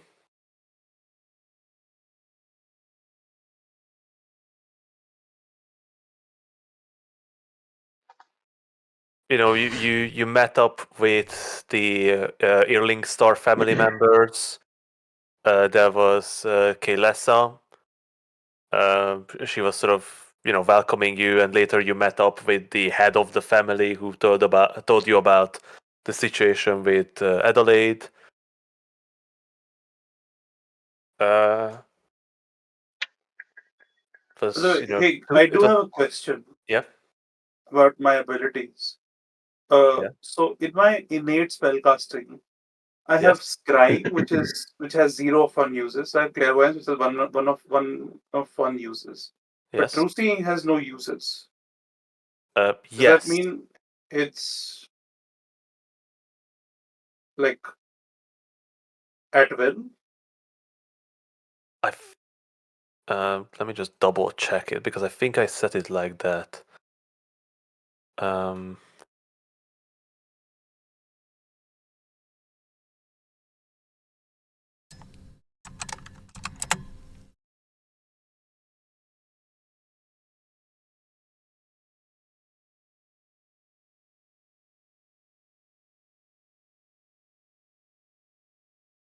I will have to double check it, but I think yes, Ardy. I think you have true seeing at will. Gonna turn that on. Because why not? 'Cause Yeah, because that is basically the power of the orb now, granting eye. you vision beyond vision. Hmm. All right. So, Okay, the rest of the that- letter. Let's see the rest of the letter beyond red large. One second. And Lady assures me her creature was but half formed. If we don't see this feature distributed well, that's fine. We already guessed that part. The rest of it is just mostly okay. It's just Warlock. The name seems familiar, but I don't think we've heard it. Goni, you think we've heard that name? Goni, 2 seconds. you want to do a quick Control F? Quick. Control F, Warlock. Yeah. I wish I could.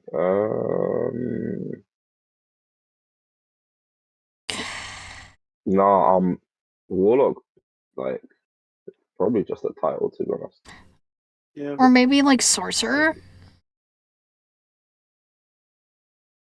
Mm,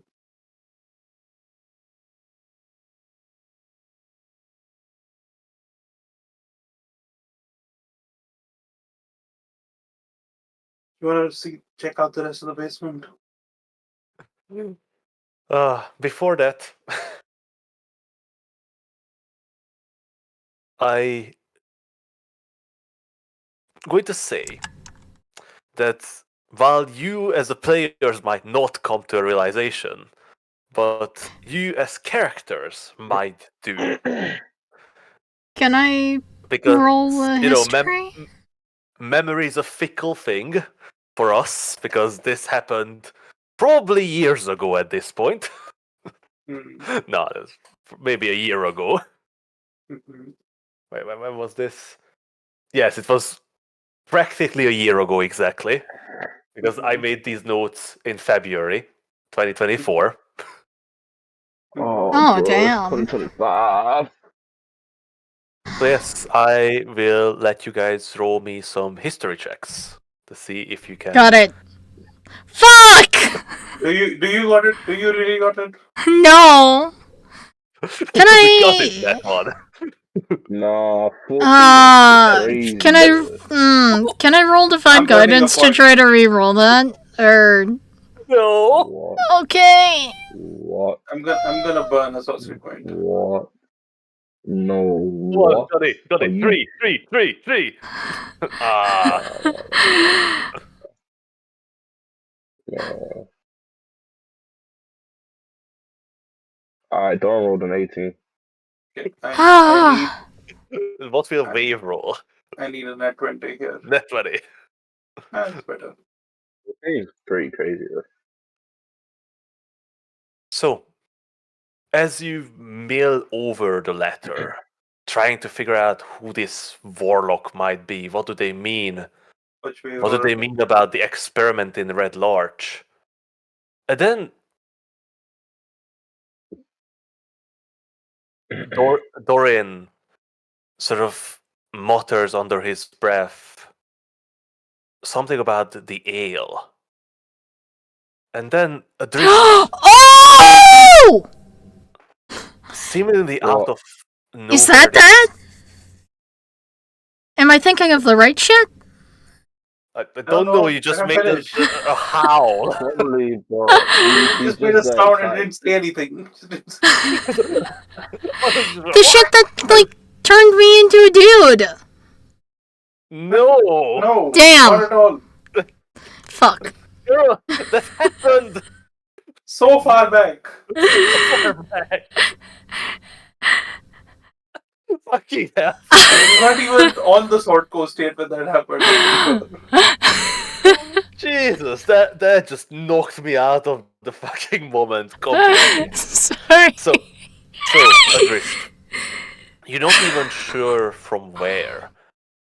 How could you? You didn't even remember that happened before. Perhaps the orb will gobble up this memory right after this. But you remember a Probably. scene. You remember at the tavern while you were waiting for your audience with the head of the family. You weren't paying much attention, to be honest, because you were worried about Adelaide and her well-being. But the owner, well, the woman who was running the tavern, she was chatting to you, Kailessa.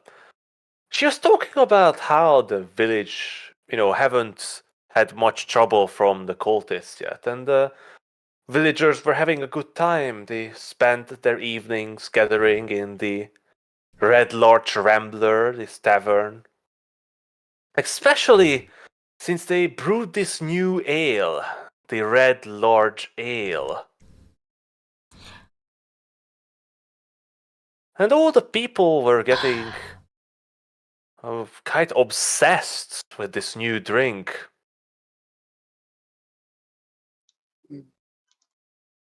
Almost addicted. But you had other things to do. You had greater fish to fry and left the town. So all alcohol is addictive.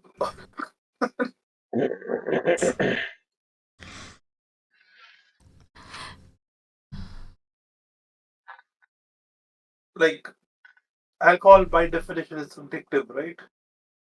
If Of it was course. just addictive, I wouldn't probably think it was dangerous. Yeah, of course. Why would it be? Except it wasn't just addictive. But it wasn't causing like these aggression things and like there, right? That we know of. You never really investigated. Like people weren't fighting in the pub.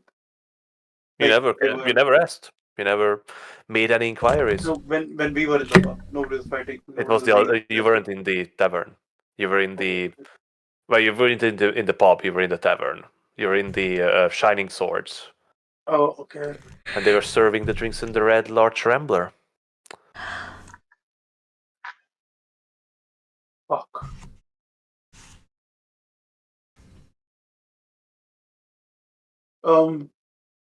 They've done this before. Remember the thing in Red Larch? There's this woman, What do the you mean? tavern keep. She was talking about this drink that was being served in the other tribe, and that was getting people too addicted. Oh, I mean, Oh. it just seemed like a popular new brew, no? At the time, but seeing it mentioned here makes me think there was something more. I can get more answers tomorrow, but we should check out the rest of the basement. We should. Yeah, to be Okay. out of game, I was sort of spending a lot of time like throwing hints at you guys throughout that session, but I didn't like outright tell you that you should investigate. Mm-hmm. But basically, Also, you were we were focused on something completely yeah, different. you guys were absolutely hellbent on that. No, we need to leave immediately. Like no matter the storm, like literally there was a huge storm going on at Yeah, that that was time. a storm. Yeah. Yeah. I And remember the storm. Because I've Yeah, got notes but on but Emma you reacting braved to the the cloud storm and coming got far, and to get to Longsaddle with Puddle Jumper, and you left Puddle Jumper loved enemy. the storm, right? Yeah, and you pretty sure you fucking loved it, but you left enemy in your back. Who knows what has become of Red Larch now? Anyway, let's head further in to the basement. Let's.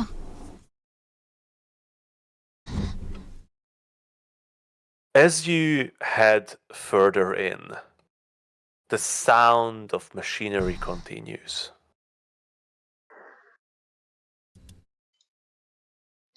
Once you pass through the short corridor, you find yourself in this dimly lit basement. And you see ahead of you a grotesque and nightmarish sight. The source of the ale. Chained to the cold stone walls. Across from you, this monstrous creature. It seemed to be this almost sickening fusion of human and something else. It is a true horror of nightmarish proportion, and you almost immediately recognize the works of Lady Elena Gloom. It stands where it's really held to the wall. It's about 8 feet tall. But looking at it, it looks both monstrous and pitiful at the same time. Its upper torso is of melding of human and something that you cannot really identify. Its limbs are twisted and sort of twitching in agony. Its front is covered like this multiple, almost other-like growths protruding from its body, each oozing with this sickly, almost luminescent substance that seems to be being collected in these large vats. And you see amongst them, Adrish, you immediately recognizing undead. These zombies shambling around around these vats, carrying large barrels the size of their body, mixing the viscous liquid into the ale. The creature's face is this grotesque mask of pain. The human features stretched over its elongated skull. Its eyes, both different, clearly not belonging on a human head. The air is thick with a stench of decay, the bodies of the zombies rotting. So is the creature's flesh, stapled to the wall. And now, as you're standing in the room, the distillers and brewing contraptions still going on, now mixed in with the creature sort of guttural, painful moans.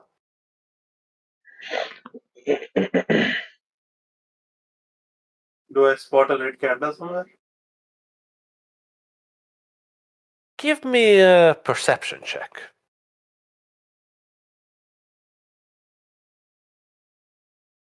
Does Emma spot a red candle somewhere? Andres, you close your eye to shield yourself from the agonizing visage of the pitiful creature that seemed to reflect your own suffering and change to a horrid monster that you're becoming. Can't see it. You lose 10 points of sanity. Uh, And you love you. wish this image was deleted from your mind by the orb. Soon. Oh God. Hi.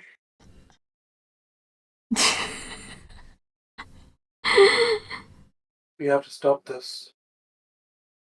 We Hey. do. Yes. Is there a reason this reminds me of Baldur's Gate? Uh, The brewer. I guess that there was the Yeah. brew house. You can convince that guy to like kill himself, right? Yeah. He can overdrink himself. And explode. Yeah. Jesus. Gonny failed that. No, yeah, I didn't. Aaron didn't have the minerals, so. I was gonna ask, yeah, can we investigate the room and But like they're moving check for around the things room. besides? So yes, Hmm? basically Yeah. the zombies. They're very clearly zombies. They are wearing these like brewer clothes. You know, some of them wearing aprons, some of them wearing uh padded clothing. But they are definitely dead and rotting. They seem to be like collecting those oozing liquid from the weird Ooh. monsters others in those vats and then mixing them into the barrels and the big brewing How apparatus. big is the area inside here? Like the room, Yep. it's I would say, let's say, like 100 feet long and 50 feet wide. It's a very large basement. Like it is as big as the building above. I'm asking if we can survey the room and see if there's anything else Yeah. that stands out. Any notes, any books, any written pieces, anything at all, besides the Anything Yeah. brewing that we equipment can and see? the monster. Um, give me an investigation check. Okay. Can I help? I should take you out of Somber Hills. We're no longer there. Yeah, sure. You can look together. Alright. You want investigation, right? Yeah. You got this. 16. You have I do advantage have because of a true seeing on Hey if that helps and shows me anything different. No.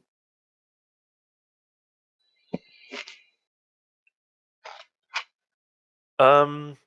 Adrish, give me a perception check.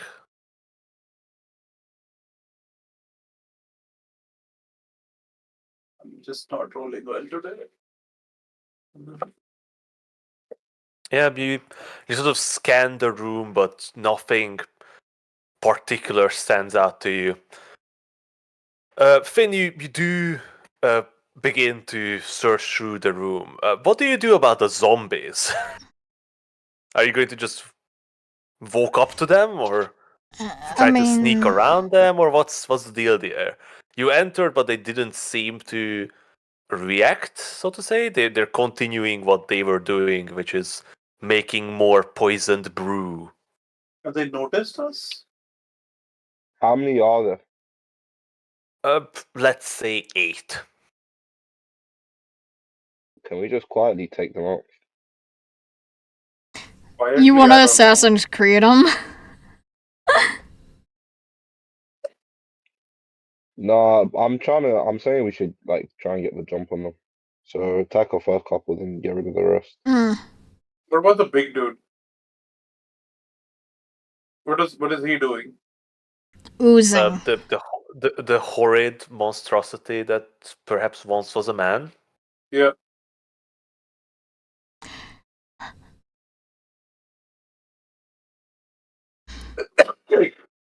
Like, is it moving around? Is it? Oh no, it's literally changed and like stapled to the wall. Yeah. It's only upheld by those chains. Clearly, it's sort of bloated form held up, so it oozes into the wet below. Your lead, Connie. Your lead, Finn. What do you Yeah. want to Well, I'm gonna ask, hey, do you have a map for the basement? I think we can run this just theater of the mind. Oh, okay. I say we take out the undead and then put the creature out of their misery, and then I say we investigate. How close together are all the undead? They're not really close. They're sort of moving about. You know, some filling these metal canisters with the milk. Ugh. I have Others heard are milk. carrying it over to the vats of the beer. We Others have are colored milk. others are moving the now filled barrels to the side. Is there a spot where I can catch a bunch of them? With a 30-foot radius? You mean 20 foot? No, Or 30 foot. what are you casting there with 30-foot radius? Need to know basis, Hank. Is there a spot where they're congregated enough where there's like a bunch of them? Yeah. There's a good number of them, definitely. Alright. I'm gonna grab onto Doran and I'm gonna say, get ready, priest. And I'm gonna Oh. cast. And I'm gonna cast Dimension Door, and I'm gonna go to that spot in the middle of them. Yeah, no, I'm pretty sure Dorian still has his. I think he does. Did he use any of his channel divinity? I don't think so. Nah, he hasn't. Not today, at Right. least. So, Dorian sort of gives you a quick nod, and as you disappear and reappear in the midst of the undead, they drop whatever they're holding and begin to shamble towards you. But Dorian does not wait. He grabs hold of the symbol of Mistra that was given to him by no other than Blackstaff himself and presents it into the air. A blue flame erupts from the amulet and encircles Dorian in a 30 feet radius. The zombies shambling forwards catch a blaze and turn to ash immediately.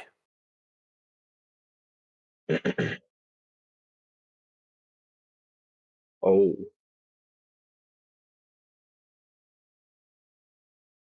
You know what? I'm going to say that in a 30-foot radius, you could probably get all of them. Mm-hmm. Especially if they start ambling towards it. Yeah. So yeah. With the undead turned to ash and the liquid flowing on the ground, the others catch up to you, and you stand in front of this abomination of Lady Gloom.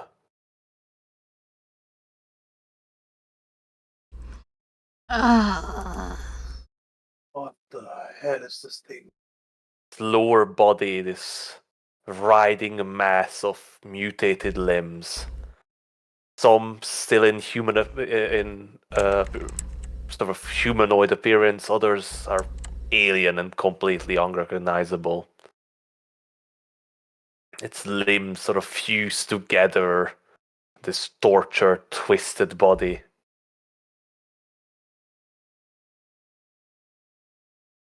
Finn, would you give me an insight check, please?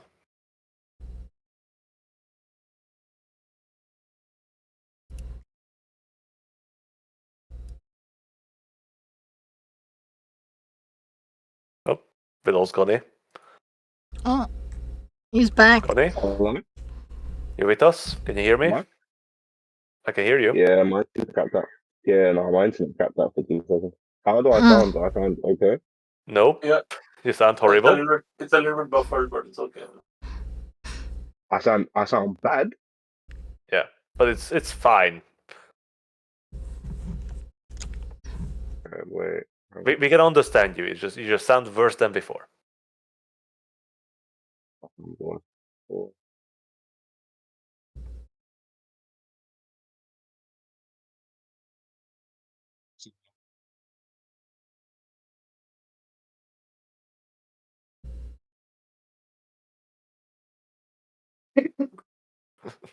Hello? Hello. Yep.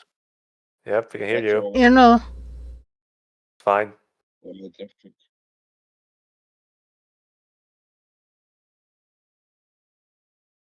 So Vin, I was asking for an insight check from you.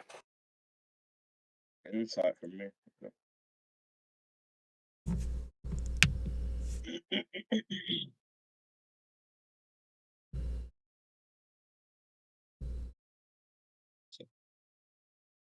You can roll from any to get my home.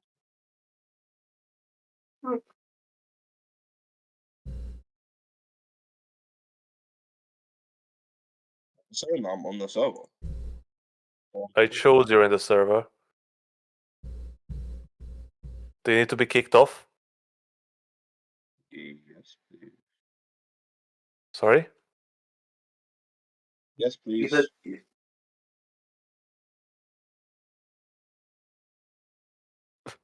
You got caught in the system. You fall into the vat of milk. Is that what we're calling it? No.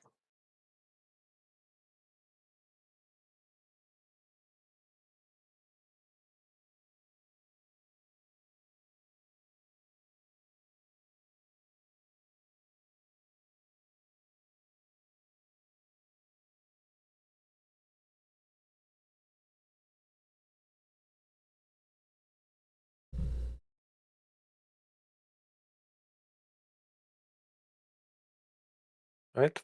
Corneliu, if you're able to come back.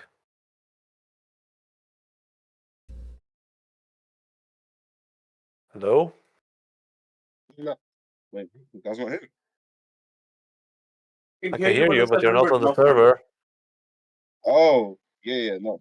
No. It's still showing me grayed out and showing that I'm still in this. Just refresh then. No, I haven't.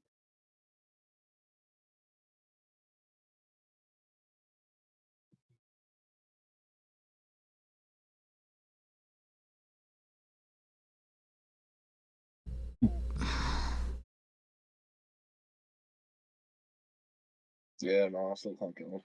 Okay. Do you mind if I roll for you? No, I'll go for it.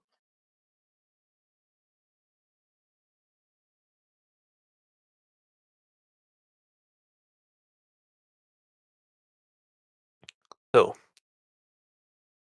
with your rune granted advantage, that is a 17. That. Finn, as you look at the towering form of this creature, this man, you see that it seemed to be at least in a perpetual state of agony. Its movement, although restricted by the chains and metal stakes, it seems erratic and twitching. But still, in this guttural moans, this symphony of suffering. What you can see in those mismatching, almost animalistic eyes is pain and a desperate yearning for release.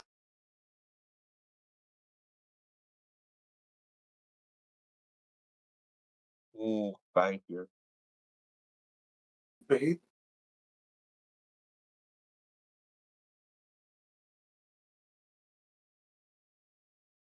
What did you say, Audie?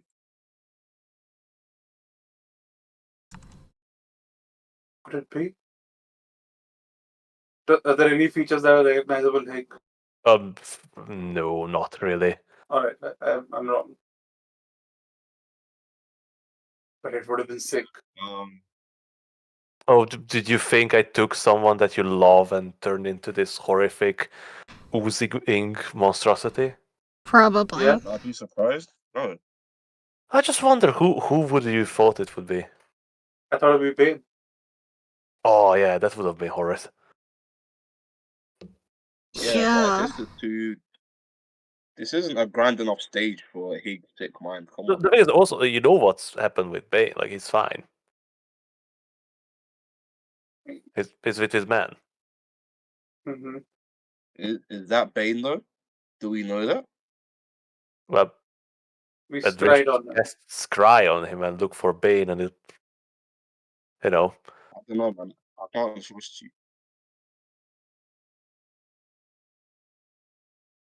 No, Is there anything recognizable about this creature? Like any. no, it's so hideously malformed. It's almost, imagine if a human's flesh was stretched over a Ugh. different animal skeleton filled with pus and more But like flesh. any like recognizable equipment, any clothes, any This thing is sword, not wearing any clothes. any penises. Not plenty. But didn't I tell you that its lower body was a writhing mass of mutated limbs? Some human in appearance, others alien and unrecognizable.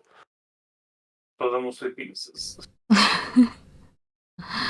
Alien dicks. You did not have to say that out loud, though. We are It was agents of implied. chaos. Of course we did. You know, it was implied for the safety of chat. My chat is never safe. This is a good Christian server, guys. So penises were lost in the making of the server. Okay, Except actually, my for chat that guy. will be safe like later in April, but Well, you know, except for that guy whose penis froze off earlier this session. Yeah, that's still hanging in the air. So, what do you do, Finn? Yeah, I cool. Thank you. Yeah, does it appear?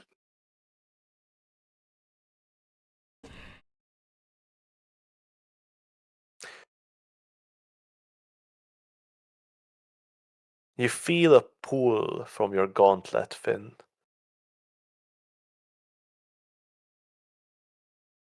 But there's no immediate movement.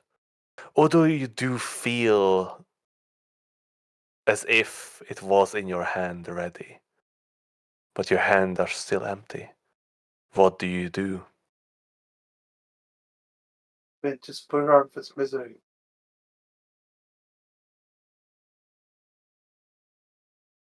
Yeah, I closed my eyes and so I'm gonna need to speak a bit because you're a bit quiet for me. oh. So I'll close my eyes, focus on core fury, and internally say, I understand. Won't happen again. I'm going to take responsibility now.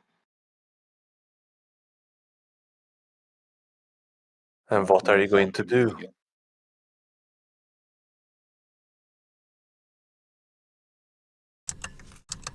So like my hands feel the weight of thank you, right? Something along those lines. It's not in your hand, definitely, but you feel as if there's something in your hand. Something for you to grasp. Something for you to hold. I'm gonna grasp whatever that thing is, approach the Yeah, it's up in the, like, it's 8 feet tall and it's suspended on the wall. oh wow, so do I need to be a giant to get anywhere close to it then?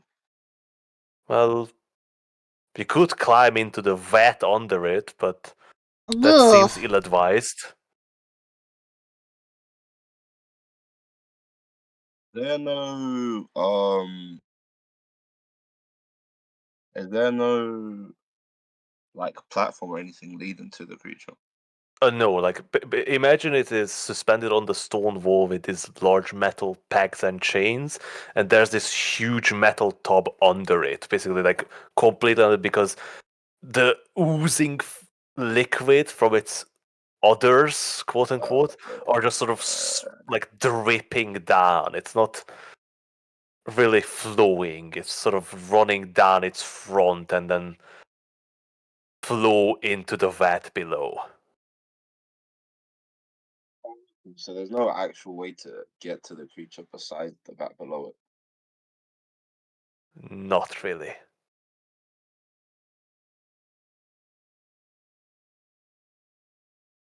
Okay. What if I were to can I slam the gauntlets together and say it's giant time? Turn Right? into turn into a giant. Right. Finn, Become bigger than normal. you call upon the magic of your runic powers, and you feel as your form begins to grow, shift, grow larger and larger, until you're near like 10 feet tall, towering over your friends, and you're eye level with the creature that looks at you, looks in your eyes, and you barely see any consciousness behind those eyes. It's sort of coming in and out of focus on your face. It still continues this horrid, guttural moans of pain and terror. I'm gonna take the Mirage Fang Fury, and as I'm looking at the creature, yeah, I just silently whisper, um, an apology. And then I want to swiftly, um, yeah, I want to swiftly decapitate the creature. As you swing forward with all your might, your hands close on the shaft of the creature. I mean, Thank Fury. Hey, that's That's from great. the creature. Oh no! Which Hey, shaft? yo. Which one of the many shafts do his hands close around? It's Thank Fury. Uh-huh. The Mm. blade, the claw disappears from Claw Fury, and suddenly it's in your hand. You tighten your grip as you swing, and the blade cuts into the flesh of the creature. This horrid smelling ooze sprays forward in all directions. The creature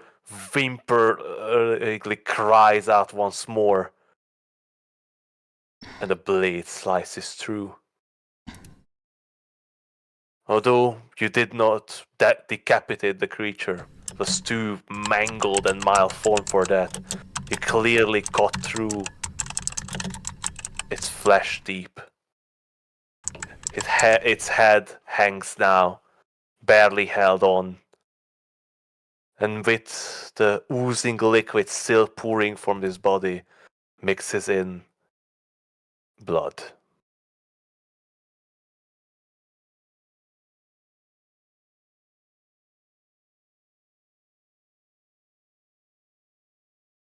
The creature is dead.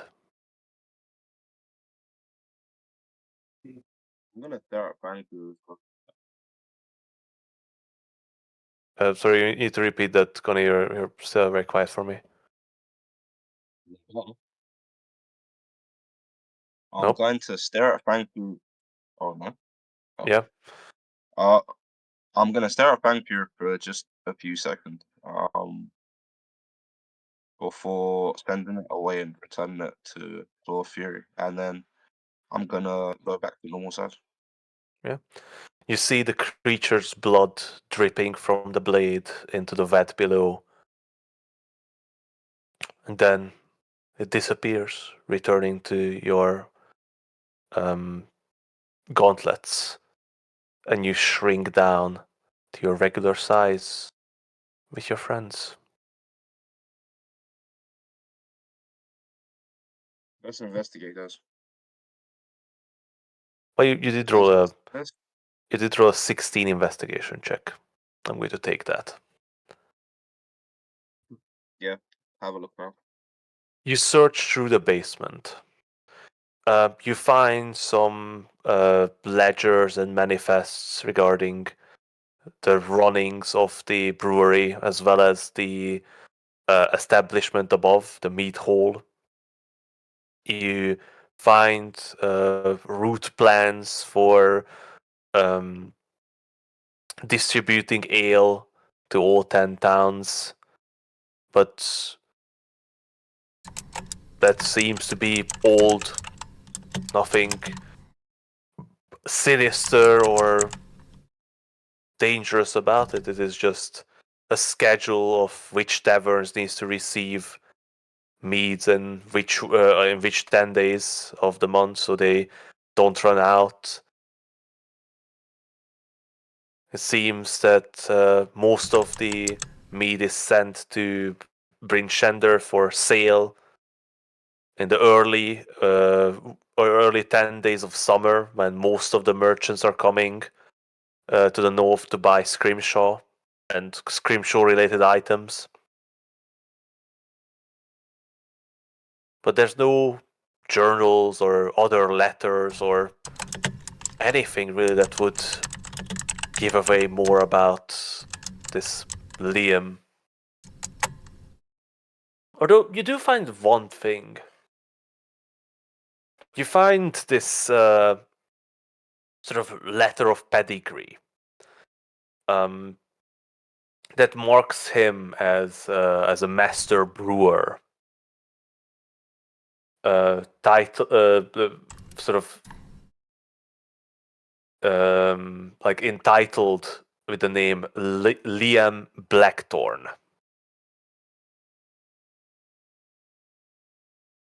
Hmm.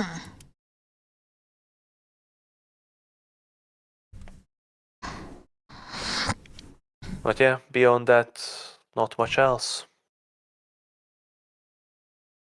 There are plenty of brewing supplies.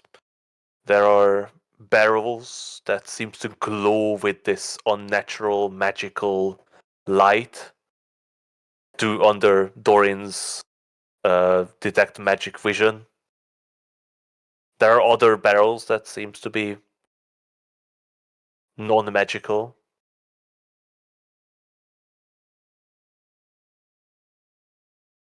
What do you do now?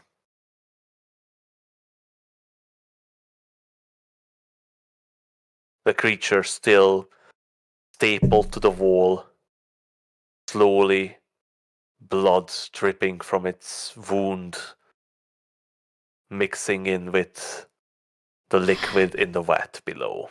We should dump all this. Into the lake with it. Hmm.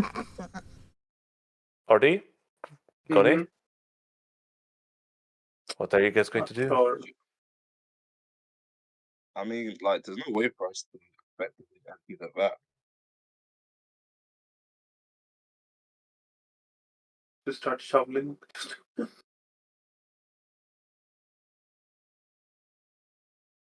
Not quite sure what to do here.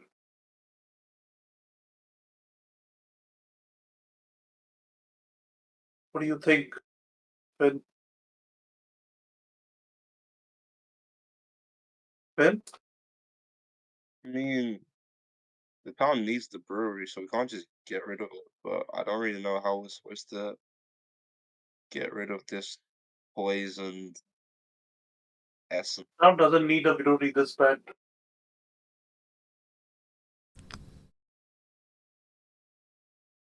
Yeah, but how much would it cost for them to rebuild everything? Less than the lives of their people.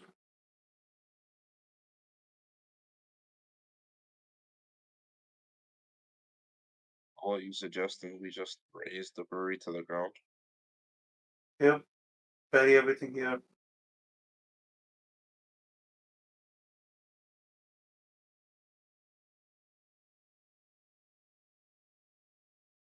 What like shape is the equipment in? Oh, it's quite finely made, like brewing equipment. Like there's a large, like brewing vats made of copper. There's actually a distiller set up on one side. Those large metal vats that they were collecting the juices in, like proper wooden barrels with metal rings. Like this is a proper brewery. Like this is probably Brewer like is dead. Like we killed the brewer. yep, They've and all his done assistants. it. By the way, hey, I'm like super sleepy. How close are we Yeah, to ending? I was just going to wait until you guys burn down this place and then end the session. I cast fireball. So we don't really have a choice. Wait, Andreas, you're with us inside. I'll run out. Yeah. As the the heart spirits that they stored in some of the better barrels catch a flame and the whole place goes Run up, out. you escape the blazing inferno, leaving everything to burn. After a while, the fire spreads to the meat hole above. And as you watch, the great building collapses on itself into the basement brewery, leaving nothing but a smoldering, burning pile of wood. After that, as you watch the flames go on and on, the early morning sun rises, and you see some people stumbling out of their homes looking towards the flames. Set the And sword ghost on fire. that's where we're going to end today's session. I may have